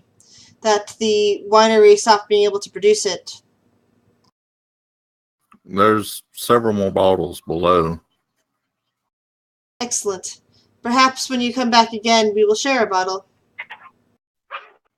It would be a pleasure. Peace be with you, my son. And he kind of wishes you well as you leave. Damn dogs. Where was That Edna sounds like a again? little dog. Oh, she's right outside the gate. Oh yeah, it is. They're playing right. Well, Well, peace be with you, and Cloven, I hope you can make some beautiful music. Cloven, one of Cloven's heads nods. Thank you. I am most hopeful. Hey, beat it, you hosers. I'll just make my leave. Yeah, I walk up to Edna and I go, hey Edna, how's it going? Just waiting for you guys. I'm sorry I couldn't get to you earlier. I had to, it took me a minute to think about setting my hand on fire. Don't worry about it. We survived. I just pat make her a on the comment back of the leg. hopefully the town will be more amenable to letting me use the forge to silver some weapons for us before we leave. I hope so. I don't think they will be, considering their disposition to silver. Which reminds me, Kurt, you might want to put your ring in your pocket. Yep, working on it. I think they might, just because of what we've accomplished. I just mentioned that when I talked to her in private, I brought it up and said that she might be amenable to it. But we'll see. We'll see. Oh, I also tell Anna, I'm like, Anna, just so you know, if anything happens to any of your instruments, let me know and I'll fix it. What, like just ending? What's that? What, just mending? No. I've tinkered in my time. I used to work in a mechanic's shop before I became a federal agent for the country that I used. I give him this, what on earth are you talking about look? Yeah, I used to work as a federal agent. The country that I came from is a bit more technologically advanced in most places in this plane of existence. It, more advanced than what we saw where the Celestials being held. As a matter of fact, Okay then. based on what I've seen, that's all primitive. I've worked on things more advanced in my spare time. This lighter, I made this lighter. Hoku, quit digging. I just put that dirt there. Your dog's named Goku? Hoku, Hoku. Oh, Hoku. I thought you had Goku. Oh That no, was making that's me my laugh. sister's dog. Actually, I named my dog after the Shinra Corporation. She's Nice. fucking evil. But yeah, that's what I tell Annabelle. So if you need me to fix anything, just let me know, and I'll be more than happy to do it. I've had a chance to work with my hands. Mostly it's just breaking shit. I'll consider it, but thank you for the offer, Kurt. Yep, that's what I'm here for. My job is to make things easier for people, not harder. So, you make it down from the Abbey in one piece once more. On the walk back down, Green stands towards the back of the party, almost as if he's lagging behind a little bit. Not too far, just like a few paces back, but he's very much at the back of the procession. Biddy will also join Green. So, Green, Mm-hmm. may I ask you a few questions? Yes, go, ask away. Have you ever felt lost with no idea of what to do? There, I'm maybe not to such a level, but there are times when I have felt perhaps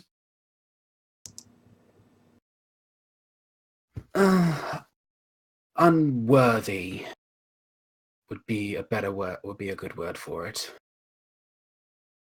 To Well, explain. Go then, ahead. what about, have you ever lost someone dear to you?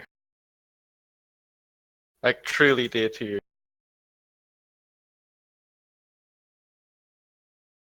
Not to the extent of them being part of family. I never really knew my mother because when I was born, I was taken into the clergy. But I have lost good friends in Ortovi and in Fan. He was headstrong and liked to forge his own path, but he was still a good friend. Yeah, I will not say, I will not even begin to say that I know the full extent of your loss, but you do have my sympathies. And I'm I sorry. long ago when me and Fawn and the rest of the family were still happily together, I made a stupid mistake. And it got the whole.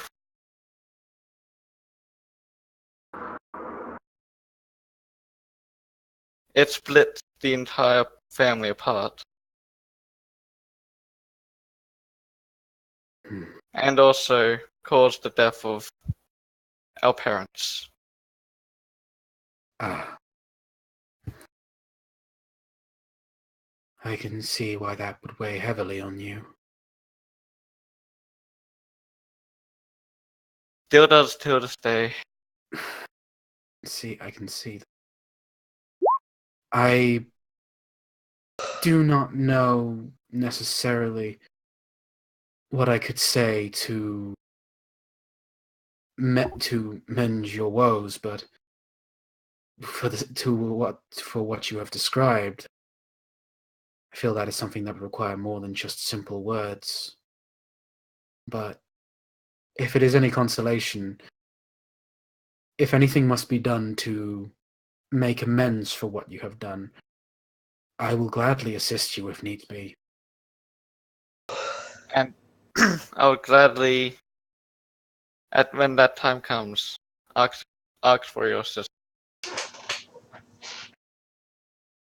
Green just raises a hand and just puts a hand on his shoulder and just gives it a friendly squeeze. You know, just a reassurance. I think we could all use a drink after this.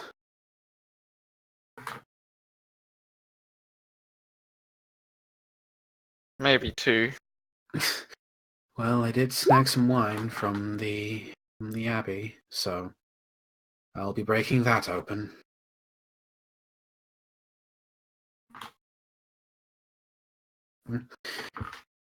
Yeah, Green doesn't really have necessarily anything else special to say. He just keeps walking until they get back to town. Yeah.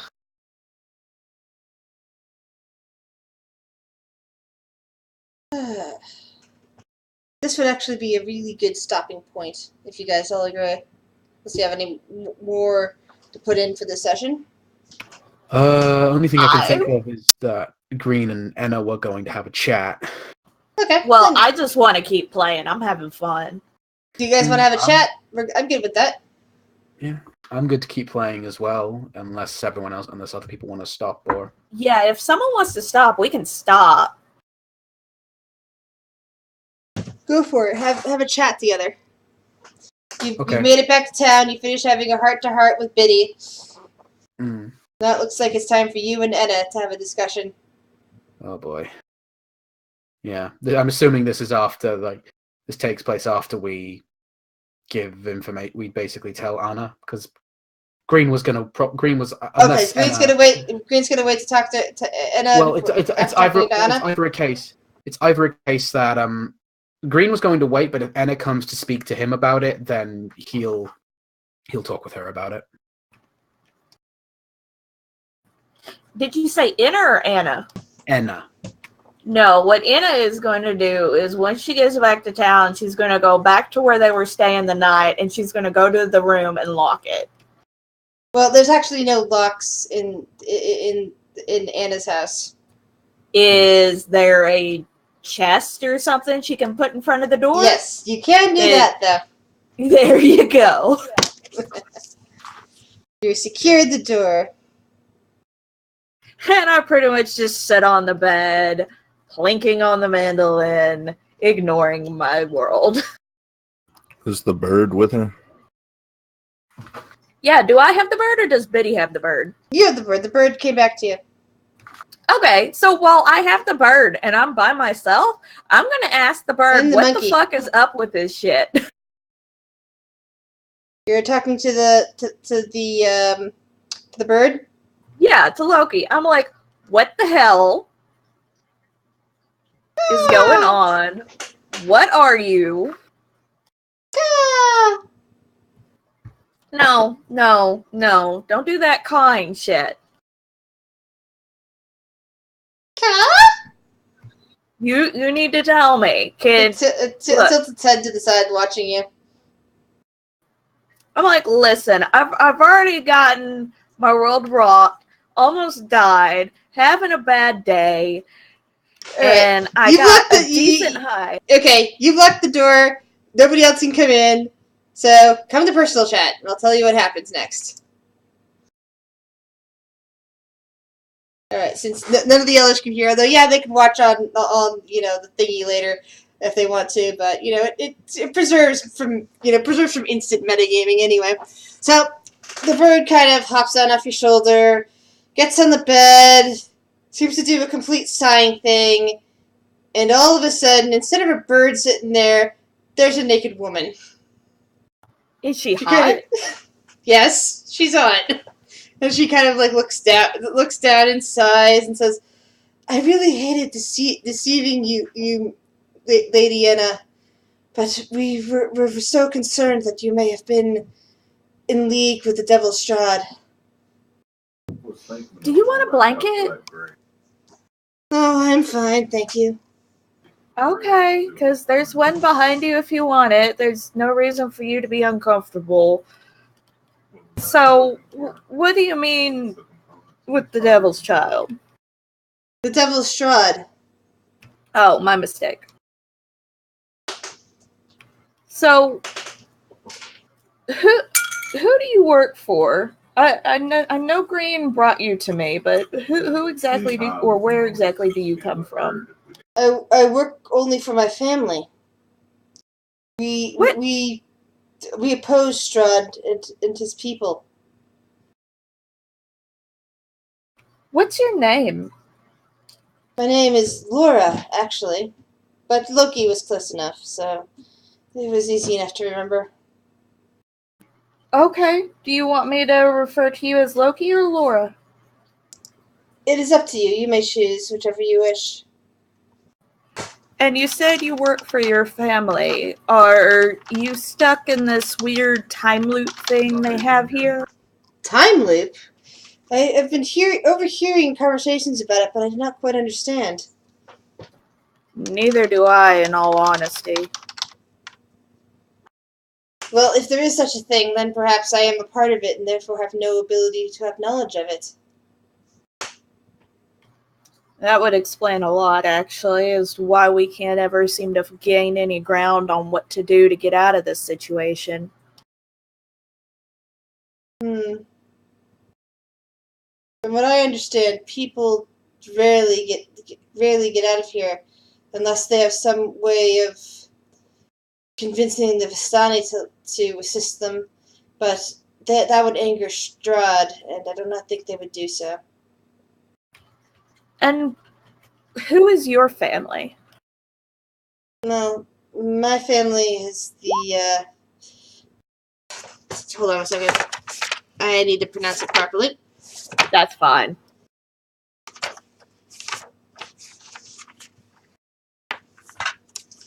I am part of the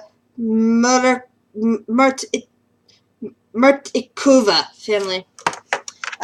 If you recall, they're the people that run the Blue Water Inn. Okay, so do you intend to go back to your family soon? If my intention is to keep an eye on you and assist if you seem to be enemies of Strahd. Well, I do appreciate your help in the hallway. That was more than I could have hoped for. Yes, well, I saw that it was going to attack you if you reached any further, and I could not allow that to happen.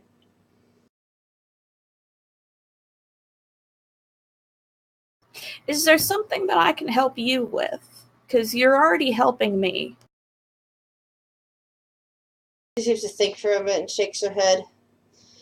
If you can, do not let on that you know the truth of me with the others.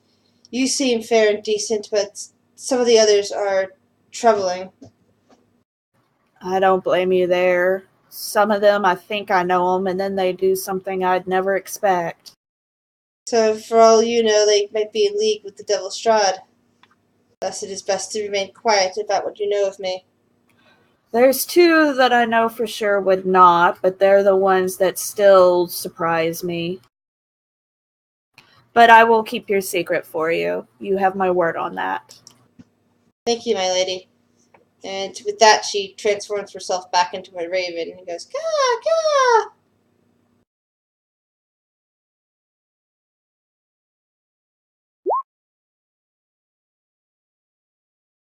Alright.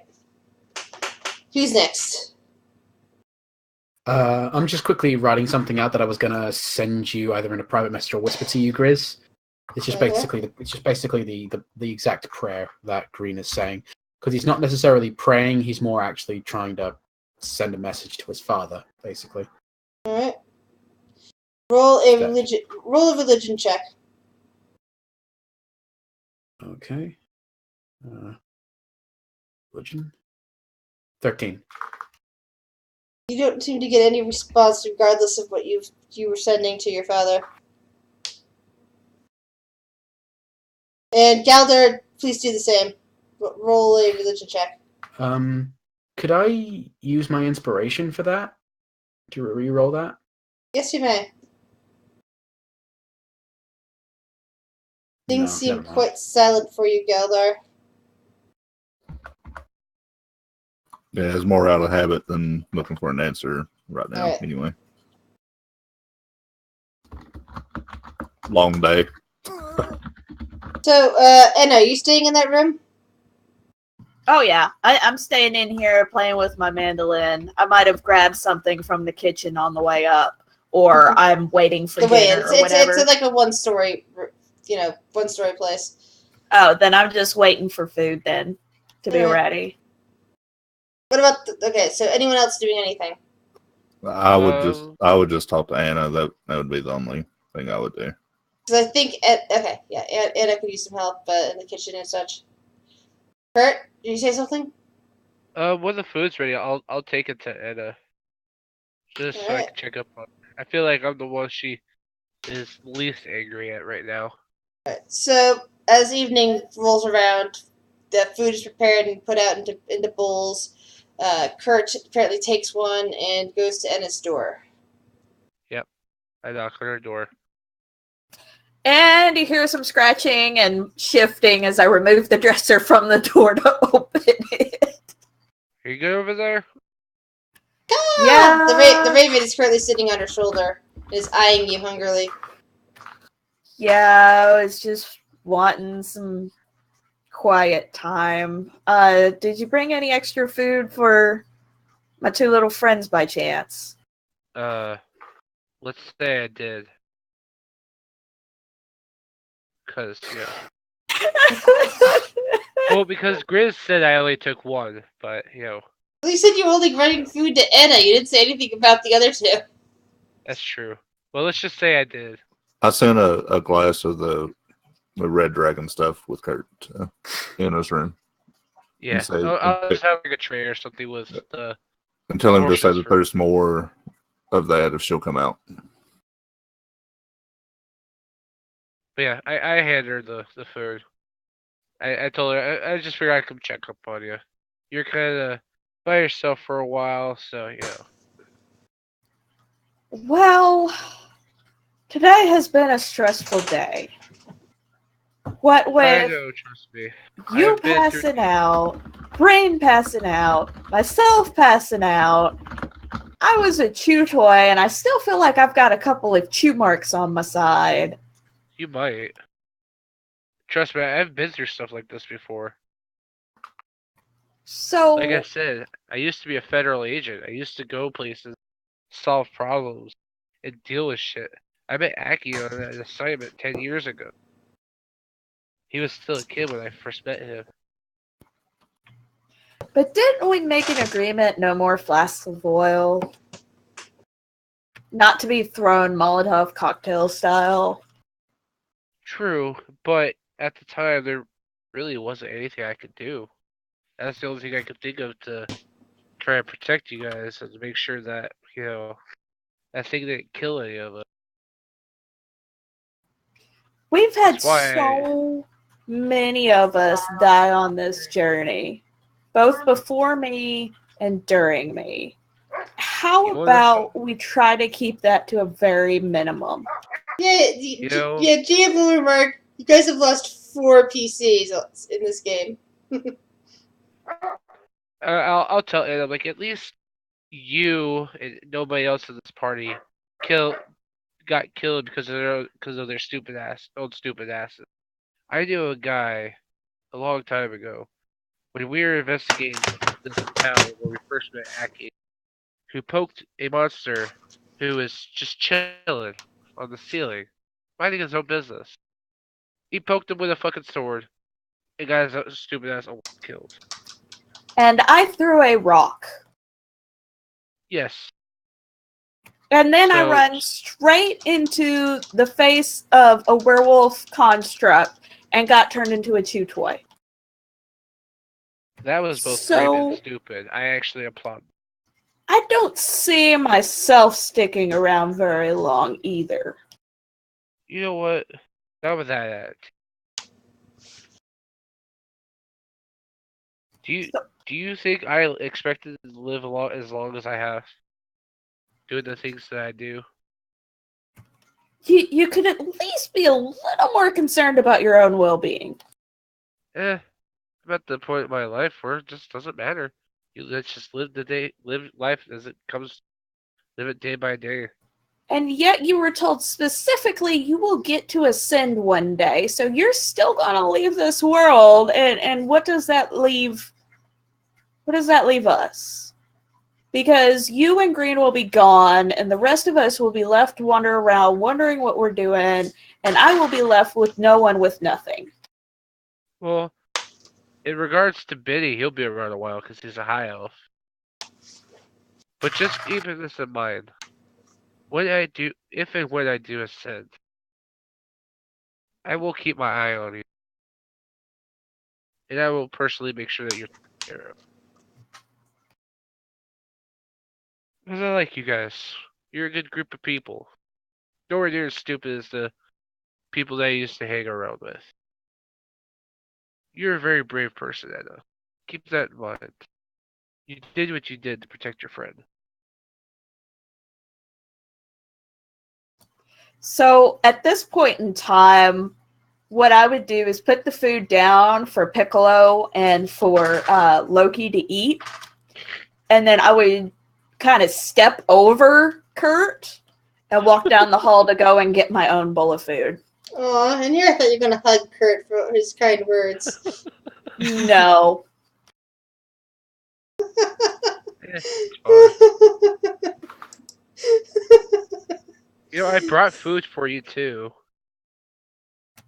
Well, I mean, it was one of those. I may have had it. I may not have had it. Just in case, I'm just going to step over Kurt and walk down the hall. Fair enough. So at this point, Aki is gonna is wandering up to Green, standing by the pool. Hmm? You know that food is ready if you wish to go back to Anna's. I know. Just, I have a lot of things on my mind right now, as we all do. Such Figured as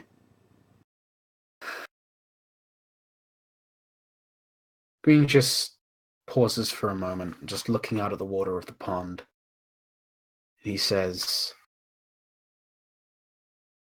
I fear I am losing my way.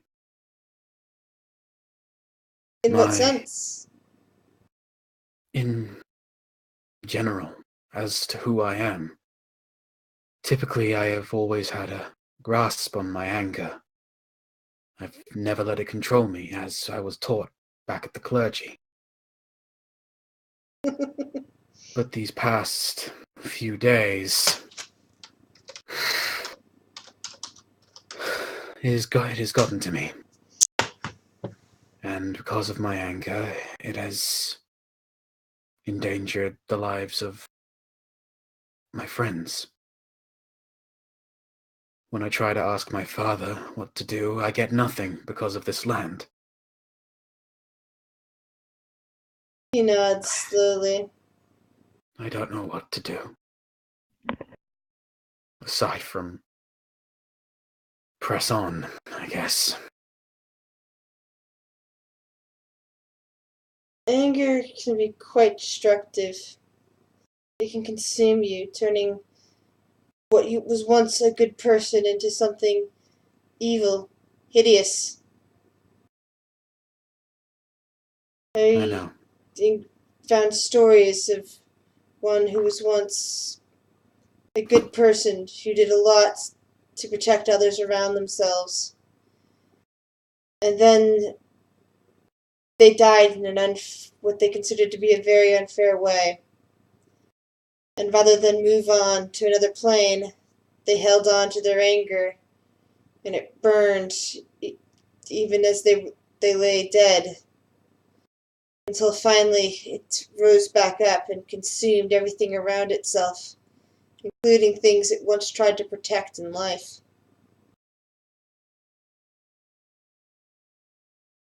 Yes, I know.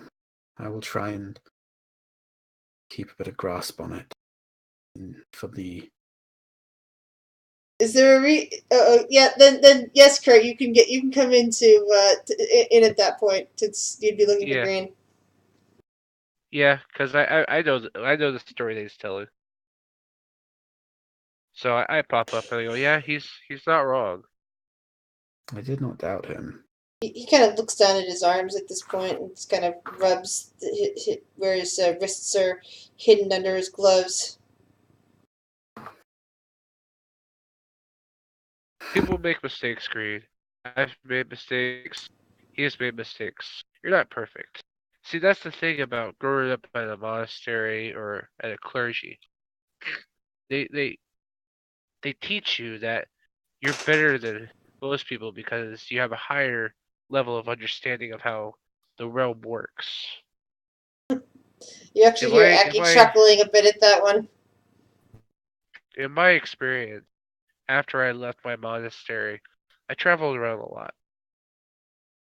The country that I lived in, I ended up joining their uh, federal bureau uh, and working for them, doing jobs that require my expertise and the various things that I can. I've seen many things. That's how I met Aki 10 years ago.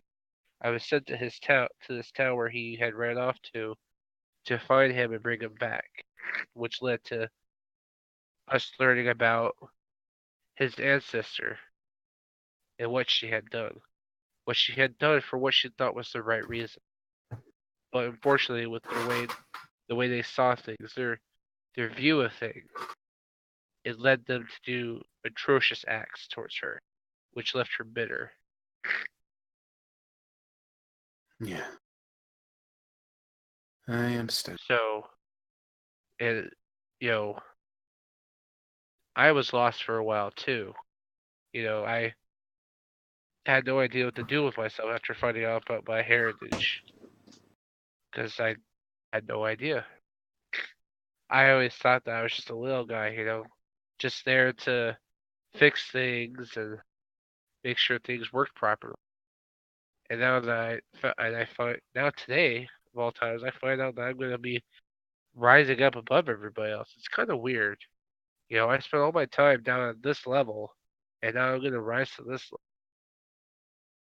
Hmm. Yes, that So you was quite a just have to revelation. remember, you may be part celestial, but you're still human. I Humans know are I'm prone to emotions, anger, fear, sorrow. Just remember that it's still a part of you and not to let it get you down. And then we'll get over it. You and I have come close to death many times. Me, Well, personally, a Green lot. and Kurt, roll a perception check. Alright.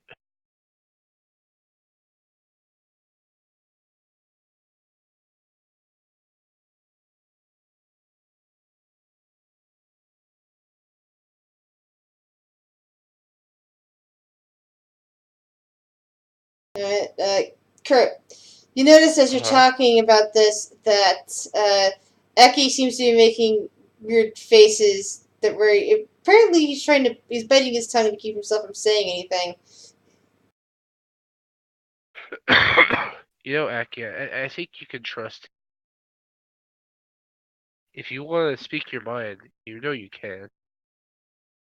From what I understand, is that if you are unable to conquer your emotional state, that when you die, if unless you release your celestial aura and disconnect from it, she says, you will most likely become a powerful denizen of one of the lower planes. Hmm. Your best bet is to become one with your emotions. They are a part of you. They always will be. Instead of denying them and always, trying to keep them under wraps, let them flow. You're only hurting yourself when you hold in your emotions. Your anger can be used to feel your strength. You don't have to let it take control of you, but learn to become one with it and learn that it can be a part of you and that it can help you become stronger. It's not wrong to harness your anger. It's only wrong when you give into it. Same thing goes with hatred and fear. Fear is what keeps us alive. I know. So just keep that in mind. I shall. Like I Green. said, Anna she will forgive you in time. I mean, she died once already and almost died again. That's gotta be a lot for. Yes, I imagine she still probably would like to talk to me regardless. Probably, but just keep that in mind. And just I know. let her vent for a bit, listen to what she has to say, and then just all you can really do is apologize and thank her for what she did, because she did try to save you, which was I know. pretty cool in my opinion. I know. She did look pretty awesome running towards you in anger. I I imagine think she she has did. a bit more personal feeling. But that's just my take on it. I've never been one for that kind of stuff. I think there are stories to her life I that we should do say not more know. complicated feeling. That's a better word for it. Yeah. In any case, we should probably get back. I feel. Yep. Otherwise, I'll miss dinner. Yeah, it looks pretty good too. Thank you, Kurt. That's what I'm here for. I prefer being able to help fix things versus breaking. And that's all I've really been doing lately. Yeah. And what Green will do now is that before turning to leave the thing, he'll actually just get down on one knee and he'll give Kurt a hug. Aww. I give him one back because I have everybody. He's the closest friend that Kurt has. Yeah. And then he'll get up and he'll head back to the place and get to see if he can snag some food before it's all gone. Roll a perception check, please. Okay. You want that for both of us? 12. I I got don't say shit. Kurt, you notice Biddy as you walk by. I stopped by Biddy to see how he's doing. Hey Biddy, how's it He going? looks like he's praying. Yeah, before you go to say anything, Green just kind of puts a hand on on Kurt's shoulder, just gives him a look of just basically just puts a finger to his mouth. Yeah, he Also- takes that to mind and just waits for Biddy and tells Green to go ahead and go get food. Also, Kurt, you might notice that Biddy does not have any of his signet rings on him, like on his fingers. Okay. Kurt will just stand there waiting for Biddy silently. Let him finish this thing before and wait for Biddy to acknowledge his presence. After a minute or so, Biddy just stands up. Oh, hi, Kurt. Hey Biddy, how you feeling? Didn't notice you here. Well, you looked kind of preoccupied. I didn't want to interrupt you. Yeah. Just looks back at the dagger on the ground. So how you feeling? I'm better, I guess. That's good. Biddy, I know you don't much care for me. And that's fine. I've met a lot of people who don't much care for me. But just keep this in mind. If you do need someone to talk to, we're all there. I've been around. I've been around a while. Sam, not nearly as long as you have, obviously, but I've been around. I've seen a lot of things for as old as I am. So if you ever need someone to talk to, or have any questions or whatever, I'm still there for you. I try to be that way for everybody. Thank you, Kurt. I'll keep that in mind. Yeah, I don't know how long Adam's been around, and Green's not really that old, so I think besides Galdar, I'm probably the one with the most life experience. I said. I'm sorry. I feel Galdar's hard to get a read on, so. So then, But Kurt, most dwarves are. you've. Then I have one question for you. What's up? Have you ever lost someone really dear to you? And in a way that you could have done something different to save them? I did about 100 years ago. That's what caused me to leave my monastery. So I guess you know how it feels. Yeah. About 10 years ago, when I first met Aki, I was investigating this town of Pine Valley, and I was with a group of people, and if I had been faster or stronger or smarter, I could have saved them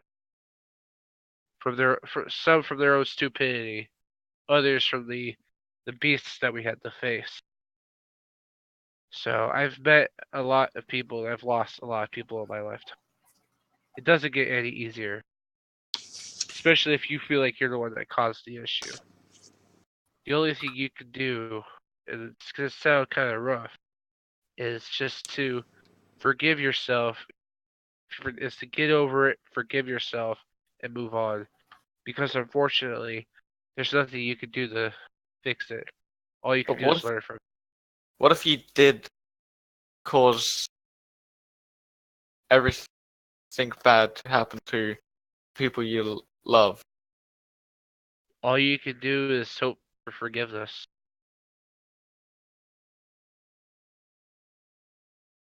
Because you may see it as your fault, but you may not know the whole story behind it. Nobody ever knows 100% of everything. There could have been forces beyond your control that led to it. You were just the person who pressed the button, unfortunately.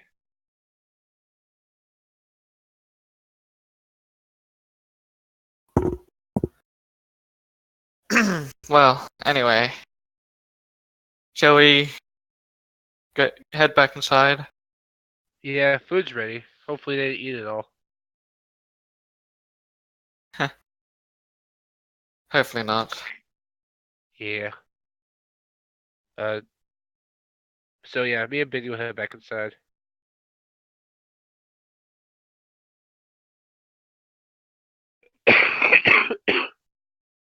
How old is Biddy? Uh, he is 486 years old.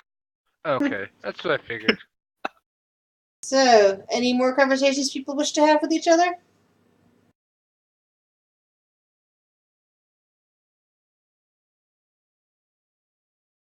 I think that's it. Well, besides wherever Galdar went.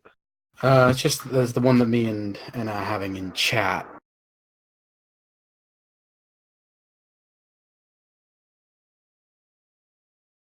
Yeah.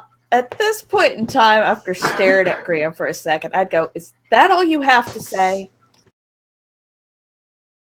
Not all, but I figured it would suffice as a start to the conversation that you wanted to have. He stands up and turns to you. Look, I do not even know where to begin aside from those words. But because of my actions, you got hurt. And I can understand if you are unable to forgive me for that. I understand if this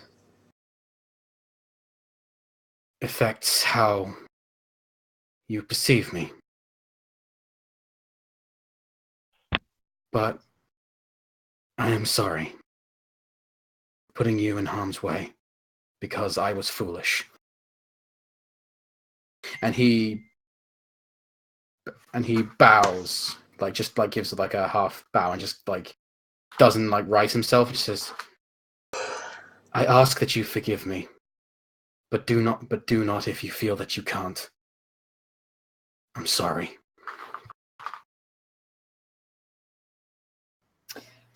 So, are you looking down or are you looking up at Anna? He's looking at the floor right now because he's basically doing a bow of forgiveness for all intents and purposes. It's kind of like he's genuflecting. Yeah, so at this point in time, Anna puts her hand on your head and just shoves you back as hard as she can. Like, you have thoroughly pissed her off with your words. I've said the worst. Out of character, I figured I'd said the worst thing I could have ever possibly said. Because Anna is furious. And I mean, she shoves you back and she just picks up the bowl that's already in her hand because she was cleaning it up and just shoves and just throws it at you. Green doesn't even attempt to dodge it. And It's made of wood and thwacks against your face and tumbles harmlessly to the ground. Ow. No, so I'm not going to scream over the mic because that would just be a little too much. But she starts screaming at you, how you just don't understand. You're such an Piccolo idiot. and the Raven both jump off your shoulders and scramble to safety. I beckon them towards, because I'm peeking around the corner, like beckoning the animals to come towards me. There's safety this way. Come here. So what does Anna say exactly? Not exactly, just the general gist of it. You don't understand why she's so mad. You always think that everything is your fault. Why can't you keep your emotions in check when you need to keep them in check and not when they need to be shown? And she just screams herself until she's just red in the face and just starts muttering incoherently at you. Aki moves over behind Anna and reaches down to pick her up. Anna, do you resist? Well, Green was going to do something before she did that. And it might be the wrong thing to do, but whatever. It's kind of while you're screaming, Green will just... He'll walk forward while she's just muttering, and he'll just hug her. Aww. Not say a word, just hug her.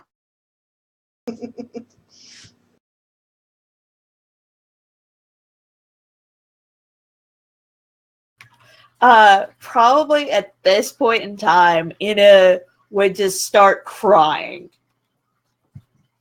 And Green would not let go. He would just keep hugging her. Just letting her let it all out. Yeah, that would be it, I think. Oh, Arme, yes, sorry.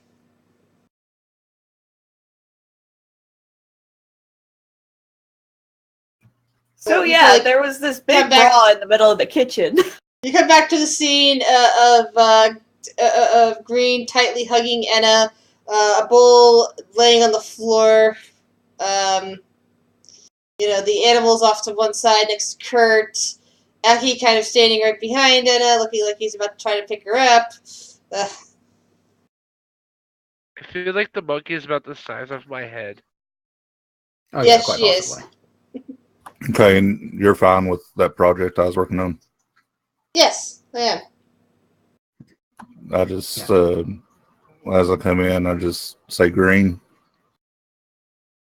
After a while, Green steps back, just goes into his pack, pulls out just a piece of cloth that could be used as a handkerchief, and just offers it to Anna.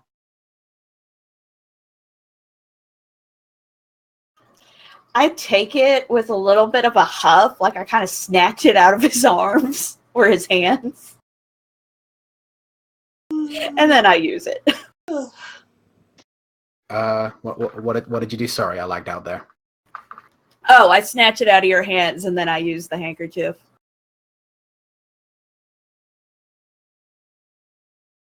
So I just come in and I say Green's name and toss him something. Green catches it, or attempts to. Yeah. What is it? It's a bracer that I just got done making to kind of match your shield one, but it's got the symbol of my deity on it. And I'm just going to say that this is a symbol of my god Helm, who's known as the Watcher and the Vigilant One. He's the protector of all. I'm not sure what you believe in, but I notice a crisis of faith when I see one. And what you displayed there at the Abbey was not anger. It was a righteous anger, a righteous fury. And there's nothing wrong with that. I understand. Thank you, Eldar. And Green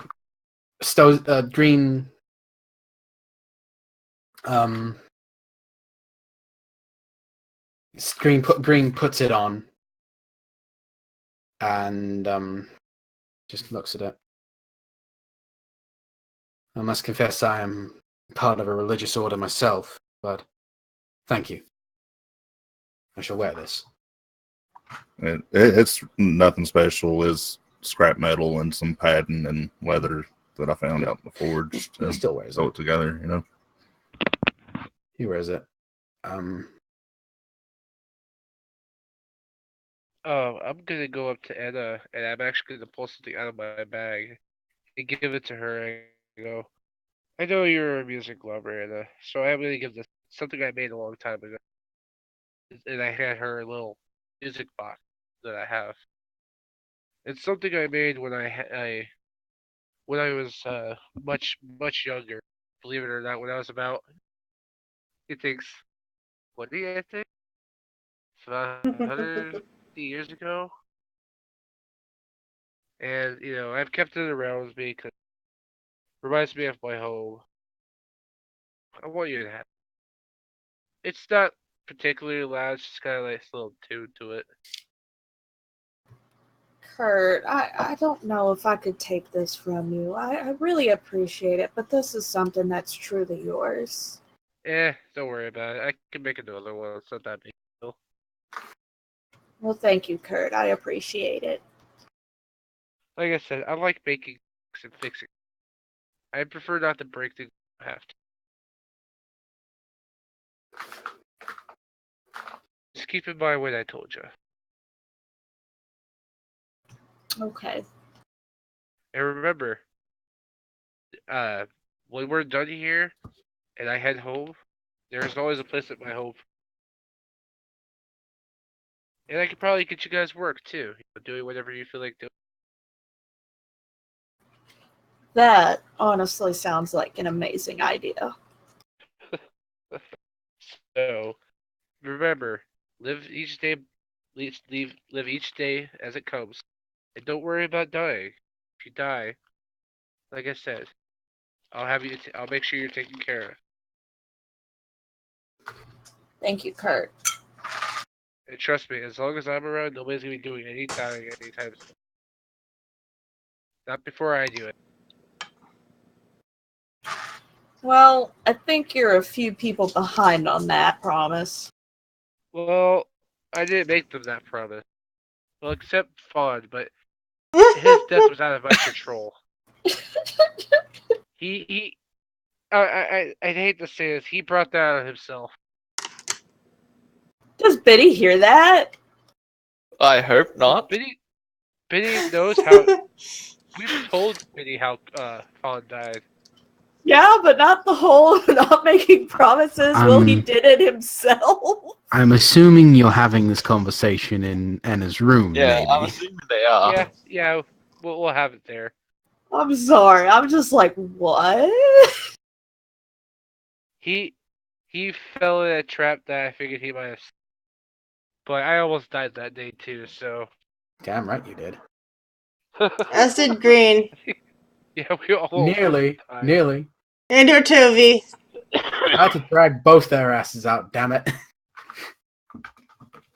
Yeah, Ortovi ended up impaling himself on a spike next to Fonz. At this point, Green is probably heading back to his room. And as he passes... most of you are bunking together, so it's not like it's an individual room. She doesn't have that much space in her cottage. Well, I feel like Anna would have a room of her own because she's the only. She's probably bunking with Anna, is the thing. Yeah. I go, hi Anna, how's it going? Sorry for all the noise. And out of character, the GM is half asleep at the desk. Oh, I'm sorry. No, that's okay. It's just been a long, exhausting day. Out of character, I am that much closer to owning my own condo. So that's cool. A lot of good stuff, but it's a lot of work.